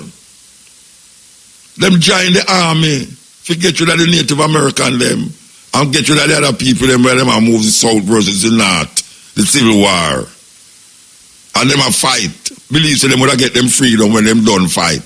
Only if they find themselves years after that them can't use the toilet where the white man going on. And them have to have separate toilet for them. These are the things that we don't recognize and see happen to we. Black people, if you have no confidence in yourself, you are twice defeated in the race of life. But with confidence, you have won even before you have started. Words of Marcus Mosiah Garvey. Words that is indelible. Words that last and will last forever and ever. The confidence in ourselves that we search for is not the confidence when them put in a weave and say, do their bidding, even if we don't do it. That you long for them wig, you long for them clothes, you long for them food, even when them not even tell you to eat it or wear it. Because them just put that on a screen, a rectangular box in your house, will become the center of everything in your house. And them just keep repeating it every 15 minutes when you watch a night show with them in a tow. And because your brain is such, where it start to interpret and reflect on, you start to internalize the ad, and then now you want to live out the ad. Because them sit down in them room, with them long table and many men sit down in there. Them go school for go study. How to get you to buy a product that you don't want, that don't have no use to you. That them know now going to do nothing. How them get you to do that? To just print a label and make you trust the label and make you trust where in the buckle and make you trust where the tablet supposed to do. Not and you start to ignore all the effects of this thing after you take it. How them get you to do that? How them get you to take a tablet and them tell you that the tablet good for menopause, but the side effects are nausea, vomiting. I bet you just go and find yourself. Just go and find yourself. Because after you do that, now you're going to have headache, nausea, vomiting, and possibly death. Look on the advertisement on the TV, and you hear me say it's true. Most of them end up as say, and probably death. With just a little eating in your body. All you have to do is fun and get cool. But them allow you to do it. And you don't see that as slavery. That is not slavery. How them get you to get up every morning at the same time and go and eat something what you call breakfast at the same time and go stand up and wait for a bus at the same time and go to work at the same time. And you do the same thing for 5 days for the week, 8 hours for each day. And then when you're done, you get some money and then you look on the money and say, what is me I work for?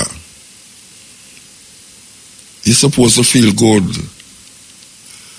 Most Jamaicans don't feel good when them get them pay. Them don't feel good. How them get you to do that? Our company are going to make billions of dollars in a 3 months. Billions of dollars. Profit. Billions of dollars profit in a 3 months. Yet them want to lay off workers in the organization. Because if they were supposed to make 5 billion and they make 4 billion, almost million, 4,900,000,000, they never reach the target. And the reason why they never reach the target, them say because we have 100 workers too much. So we're going to lay off them workers there that we can reach the billion where they put up there. Wicked set of thing. That is the highest of capitalism, and we don't understand it. And them put it there. When Marco Polo go to China, him see them have powder, a blow up this and a blow up that, and him turn it in a gunpowder. So it no more, but it's just a powder for do domestic work or manual work easier. But him turn it now in a gunpowder. Marco Polo, an Italian guy, just like Christopher Columbus, an Italian guy, who started devastation and the slavery in the West, yeah. Christopher Columbus take the Taínos them.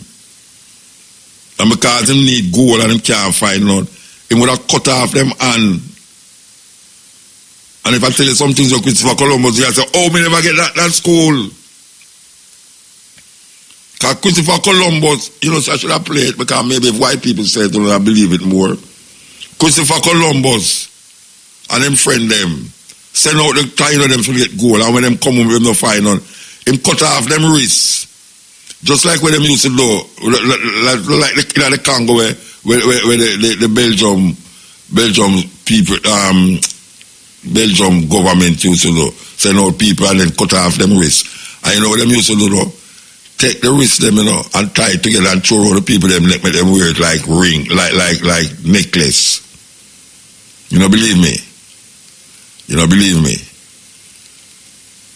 But them do it. And you know, we start to internalize this cruelty and wickedness, you know, and start to use it too. Yeah. We start to use it against one another. That terrible thing. Serious thing. Look at where we're there. We can say we can take some card. Black Princess, send in some card, yeah. We'll talk more than we play music tonight, yeah, boy. I mean, I tell you. Yeah, I hear that Andre Cabo have about the church. A very serious thing we're confronted with here. Given that the church is the most powerful organization in the country. The church, even more powerful than the politician them. The Roman Catholic Church is more powerful than the Italian government, even though them occupy the smallest area in Italy. The Vatican City in Rome. And Rome is in Italy. So you must know how powerful the church is. The church decide what you must think as it relates to your spiritual upliftment. And if you don't believe me, go and study how Christianity reached the level where it reached now. After so much corrections. It's very, very hard to tell people about certain things when them so where them a say, where them a think, not even where them a say, where them a think. And you try to show them, so, but wait, you know, the thing never start out how you had say it start, you know. Nobody never start out believing, say, a man did a walk on the earth, I go come back and Jesus, and a man really did I do this and I do that, you know. Nobody never believed that. If some man come up and start that, and then years after, you hear them start to add things and things on it. And then a group of people sit down and structure it, organize it for you. A group of people from Rome sit down in Egypt, construct certain things. Because Rome was, we could talk about Greece first. Because Greece was a dominant, it's like Greece is a colonial masters at the time. Greece, the colonial masters at the time. And Greece, the Greeks, them going to Egypt and construct and restruct, redefine and define a whole heap of African retentive traditions, a whole heap of African perspectives, especially coming out of Egypt. And when them done construct it, them come out with where people are called Christianity. And when them come again, them realize about wait, this thing I want to set better, you know. And a man just call up a whole heap of people and sit down and say, look here, only now left that you will come to some understanding about certain thing, you know. A pure man sit down there and think that and I work that, you know. And when them done that, years after them come again and say, look here, we have to have another meeting, you know, because what you know, we have to get everybody under one umbrella. And them keep, must have 4 different meetings. 4 different meetings under how much Roman emperor. And one of the biggest one them keep was in Turkey, Constantinople, work off of Constantine. And them construct again and restruct and construct and restruct and reach where them reach. And a guy just come and say, what you know? We are laid on a liar, so you know. You say everything what we say, so if anybody ever go against it, you know, see them is damned in hell for eternity, or they're going to be burnt in fire. And literally them people just tie up and burn in a fire in a square. Them just tie up all out of Ochoreos clock straight so. And everybody jump up and scream and bawl out and who cry, who laugh when the fire burn your flesh. We're talking about men of God, men of the cloth doing these things. The guy them sit down. Some big fat swarthy bishop sit down in a Rome, in a Turkey, in a whatsoever, in a Jerusalem, sit down and construct the thing and put it out there, and then now them put it in a book. Because when it start, them never have no book, them never write nothing for print back no book. Them write one thing, and then a man have to use him and I write back the same thing in the next book. And the next one have to use, because they never have no printing press. So by the time the third man I write, you know, he must skip out and take out things where him say, nah, go work out. And when the Roman can like sit down and construct the thing, them take out things where, that's why you have some places in the world have more books in the Bible than other places. It's a simple thing. Oh, we don't see that.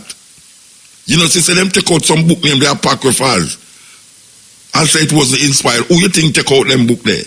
And the same man them who gave the next book, the next set of book, them and say, this will now put that in there, will now put that in there. And if you go in the Oriental church, them in the East, if you're going to the Russian Orthodox, the Armenian Orthodox, the Ethiopian Orthodox, them have more books in there. Because them, a whole heap of them never go with the head church. So the Armenians, the Ethiopians, the Egyptians, all of them things there, them go by themselves and construct something else. But it's the same thing, and it's not different something. It come off of one Greek concept, Roman concept. All of them come from Greek Roman concept. Because Greece used to control the place at the time. Just like how if France control your country, most of the things them where you adhere to is French. If it's the Portuguese control your country, you talk Portuguese, and most of the thing where you aspire to is Portugal. And if Britain control your country, most of the things them that you aspire to is England. So most of the things them where come from all of these churches come out of the leading colonial masters at the time, which was the Greeks, and then after the Greeks you have the Romans. Oh, people are going like say that no have nothing to do with them belief system and them thinking. Greece and Rome, even in Ethiopia, all the year man are going this and are going that. The Ethiopian Orthodox Church was naturalized because the Egyptian Coptic Church was too far. So there's some way after happen where them bring the church over to them. Christianity never started in Ethiopia. It was brought there. Christianity is not an African thing. It is offshoot of African understanding, but it was designed and created by the colonial masters who was in Egypt at the time, which is the Greeks and the Romans. Who can tell me say not no go so? Tell me say not no go so. It was the Greeks and the Romans, not in Rome and not in Greece, but in Africa, that set up this structure and give it to the nations around. And all of them is offshoot of that Roman, Greco-Roman understanding. Because it have spirituality will exist in Africa thousands of years before the Greeks and the Romans entered it. So. But it was moved back because the people them have power. The man who have the power control the design. When you talk him language, you talk him design, you talk him thoughts. So the Greeks and the Romans, that's why when you go to Ethiopia, there's no word for Jesus Christ in Ethiopia. It's Jesus Christos. Jesus Christos is a Greek word. It's Greece it come from. Just like how you hear a whole heap of Maroon attack Arabic. Because they was influenced by the Arabs, them, and Islam, a whole heap of Islamic retentions reaching at Jamaica through the Maroon them, because the Maroon them was part of the colonialism that exists.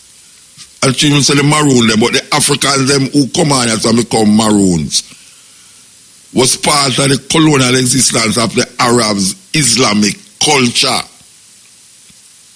And it seeped into the indigenous culture of Ghana, Gambia, Senegal, and all of these places. And it reached Anya so.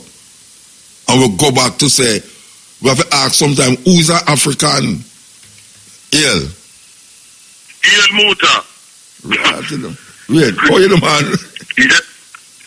Yeah, man. I have a video to send to you. What name? Well, it's a video that I got from BBC TV, because where it's showing 6-year-olds being taught to write letters to encourage the practice of homosexuality. You have an English teacher, her name is Sarah Upson, which you will see, and she's teaching some 6-year-old boys and so, and telling them that they must pretend that them name Prince Henry and write a letter to Thomas, to tell Thomas why it's a brilliant idea that them as Prince Henry and them should get married. And she explaining that this is good because from a young age they must know about diversity. So you see the indoctrination from them early stages, and it's them kind of thing them want to come try legalize in a Jamaican, in a the African world, in a Mother Africa and the rest of the Caribbean. You see? Yeah, 6-year-old. I'm gonna send you the video. You know? And her name is Sarah Upson. And I love what you're saying there, because a lot of people, when you talk about the origins of Christianity and Islam and them thing there, Africans who have been miseducated get vexed and they want to fight and kill people like me and you and other people, because them don't want to hear the truth that these are foreign religions that were used to mentally enslave our people. From them time there. Yes, and still, and all this thing about so-called Maroons. I always said that because no so-called Maroons came to Jamaica. It's African people. Africans come. No slave never come neither. Yes, I know exactly. No slave never come. It's African captives of war, etc. And you see that Glasgow University, it was Glasgow University. Last week, I'm not telling you about them apologize. Yes, not only that, what happened, they announced a program of reparations too. Yeah, I didn't say that, yeah. After a 1 year study, it was found that the university benefited from, in those times, donations from people who made money from the enslavement of our people. Yeah. Of 198 million pounds then, which is multi-millions now. No, yeah, man. So, yeah, man. Yes, you know, and them thing there. And Toots Maytales, they were in Birmingham last night, so still I do the good work. And I don't want to forget, because I know you know Ilawi, original selector for Jallo, Brigadier as a DJ. Yeah. And you know him have that fire we burned down him house virtually in 2016. What happened to him? Yeah, man. Eh? What happened now? Yeah, no, what happened is that I'm glad to see him rebounding because he might keep a dance out Wiki Waki out by 7 Mile, Bull Bay. I think you tell me what news when I Jamaica rat. I think I'll England the man there. No, but me just glad to know say him thing forward, you know what I mean? And then with him and faith and things. So I'm glad to know because with the strength there and thing. And also,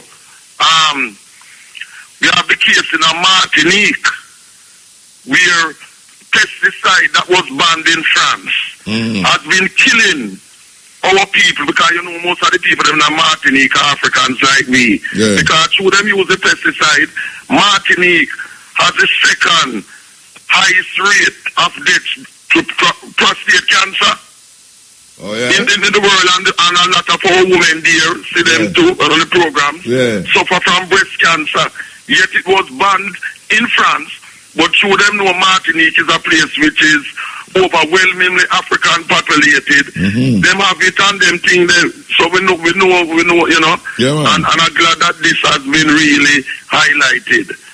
And in London, Sean Bailey, born in London, West London, of Jamaican parents, he's the one who is going to be running as a mayor in the forthcoming elections in London soon. But guess what him do, Muta and other listeners? Him come out because of the expose that him said that multiculturalism is something which is wrong. He is against our teaching of our culture, and you know them have African History Month here in October in this country. Yes, against it, and I talk about refer to it, you know, like it create a kind of cesspool environment and them thing there. That was some article where he write some years ago. Yes, and also there's a book that we as people here make such a noise and protest about that has been withdrawn, a GCSE book in sociology. We're putting down our families here, you know, saying our families dysfunctional and that type of thing.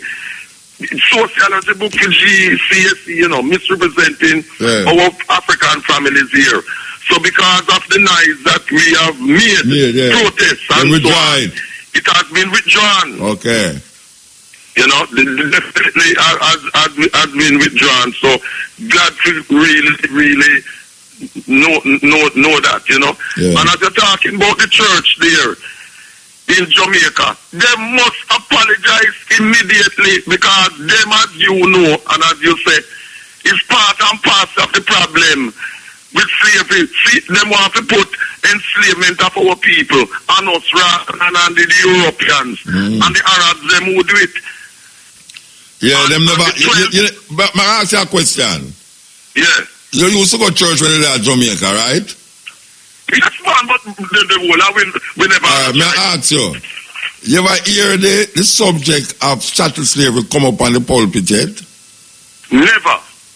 Yeah. Never. That me I say. All you hear is blonde, blue-eyed Jesus. Never hear them talk about slavery. And white like snow and Snow, them kind yeah. of business. Lord, watch me and make me whiter than snow.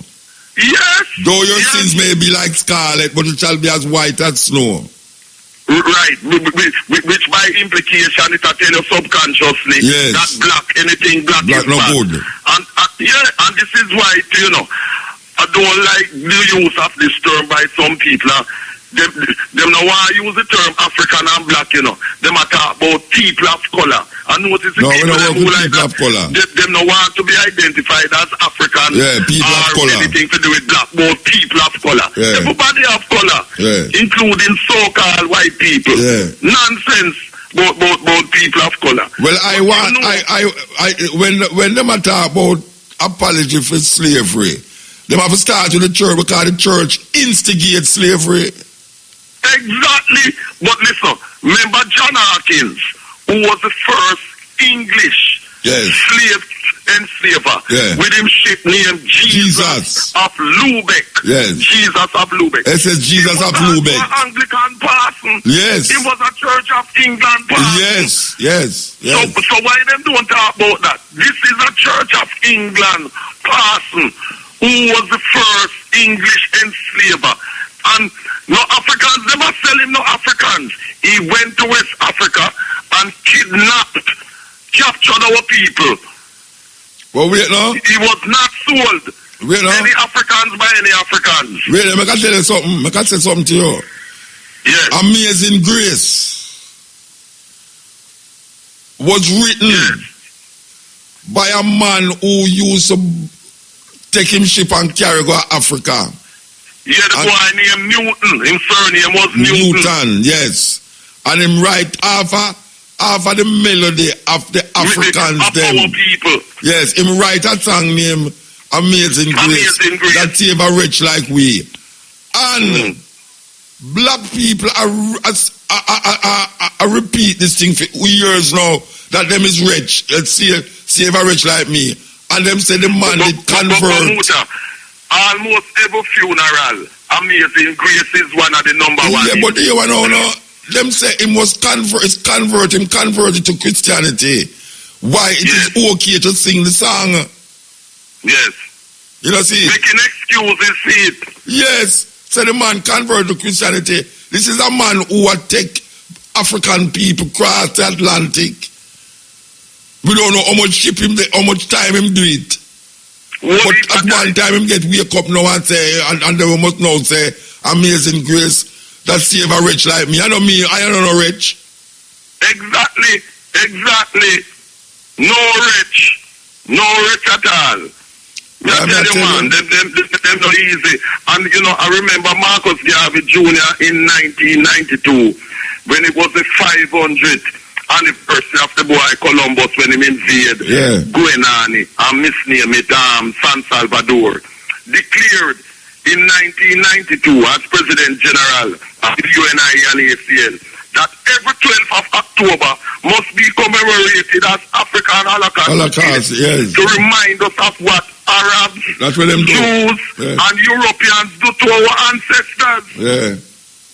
And that is what the church must do. And Muta, I know that you and Kabu and other Africans in Jamaica and Africans outside of Jamaica, we must make an example of this church group who line on behalf of these racists and want to put it on us. Can you imagine them telling the Jews that because some Jews did work with Hitler to put other Jews in concentration camps, that is Jews responsible for what Hitler to them? Yeah. Eh? But that was the case. Them feel that them can try that with we as African people. You ever tell any Jew that Jews responsible because a few Jews did sell out? And it's because of pressure and thing. But them feel that them can do this to us as African people. And nobody hunt white people in America to side with Hitler. Not even Jews now, but white people in America who did side with Hitler to kill the Jew them. Nobody hunt them down. No, and in Britain too, you hear nobody. And you hear nobody apologize? No. Right? And then I talk about we to get reparations. Yeah. No, man. And it really exposed again the Christian church for them complicity as being one of the main architects in the enslavement, genocide, rape, murder, and thing of our people. For them to be trying to falsely blame African people for our own enslavement. You mean, yes. Yeah, man. Evil. Terrible. Anyway, we're going to move. All right, blessed love. Keep up the good work. We'll come to Birmingham and London, you know. We'll come back and talk, you know. Eh? Me say the wicked, and a lot of them listen to the program because them hoping you will say something where them can use against you. You know that them don't like to hear when you attack. I don't care. People know what is that, you know. You know that from day one, you know. I don't they care. Want to censor you because you can imagine how them say, why if we could have do something to shut him out. Yeah. Because them no want to hear the truth, man. Anyway. But them I got tired to hear. Tired. Every time. Give thanks. Tired to see with face and hear advice. Blessed love. All right. Yeah, this is the Coaching Edge on RFM.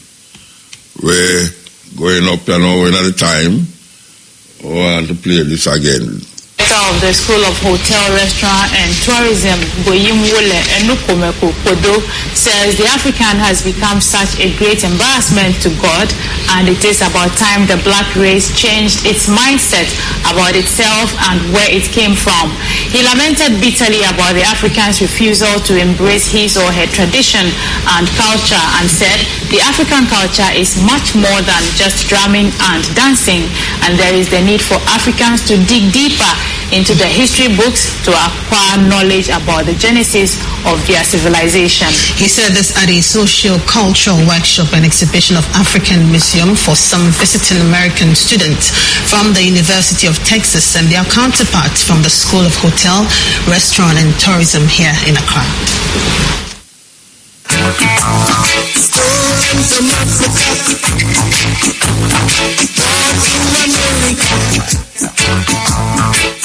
There is a saying that if you know your history, then you will know where you're coming from, and then journeying into the future becomes comprehensible.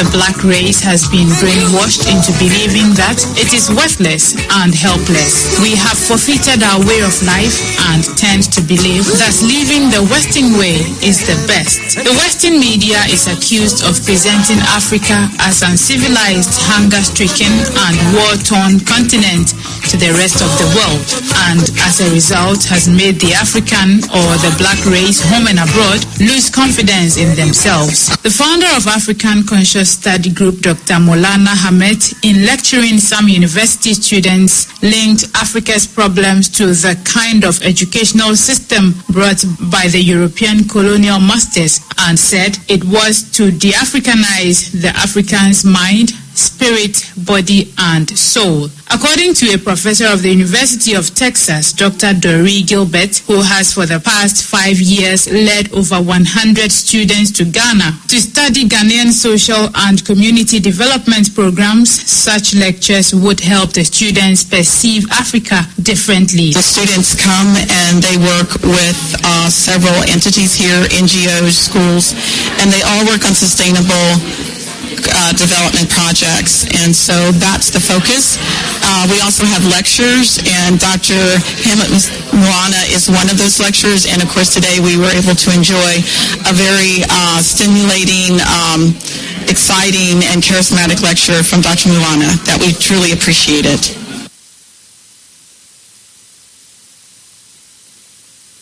Okay. All right, make it see about it. Tend to believe that living the Western way is the best. The Western media is accused of presenting Africa as uncivilized, hunger-stricken, and war-torn continent to the rest of the world, and as a result has made the African or the black race home and abroad lose confidence in themselves. The founder of African Conscious Study Group, Dr. Maulana Hamed, in lecturing some university students, linked Africa's problems problems to the kind of educational system brought by the European colonial masters and said it was to de-Africanize the African's mind, spirit, body, and soul. According to a professor of the University of Texas, Dr. Dory Gilbert, who has for the past 5 years led over 100 students to Ghana to study Ghanaian social and community development programs, such lectures would help the students perceive Africa differently. The students come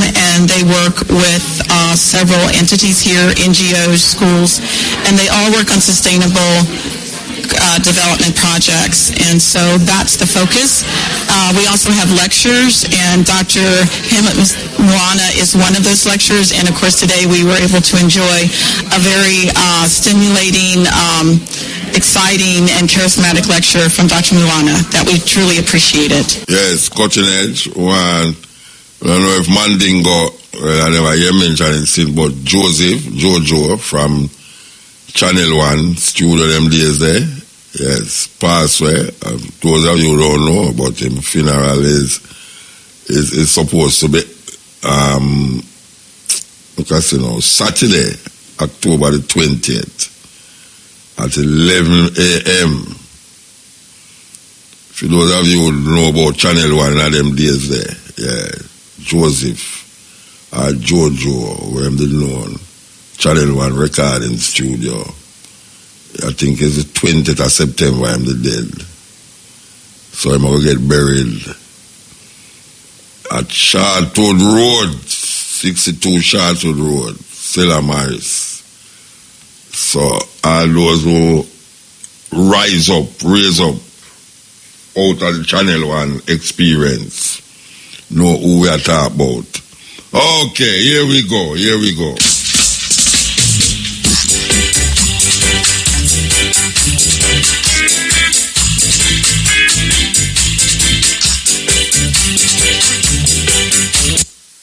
Crawl and pull up this one, you know, because a long time we don't play no music.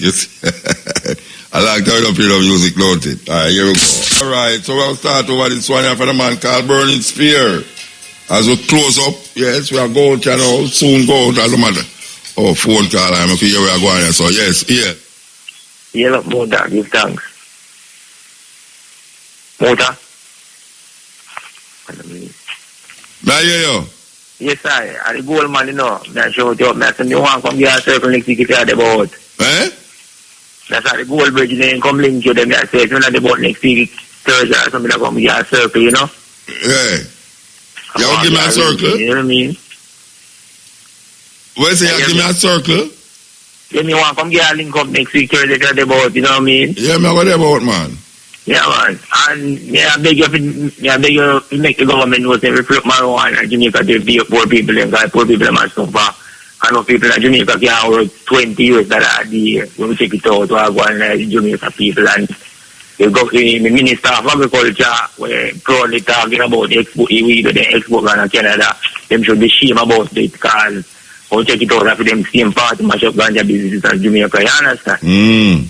So when we look into it, God is free up to the people them and the almighty herb, human being one, and there is something to help poor people and them to know that. Alright, sir. Yes, I. Blessed. Yes. Okay, so I'll go back to Burning Spear. So we'll come over there from 2 o'clock with the stepping razor, the art of war.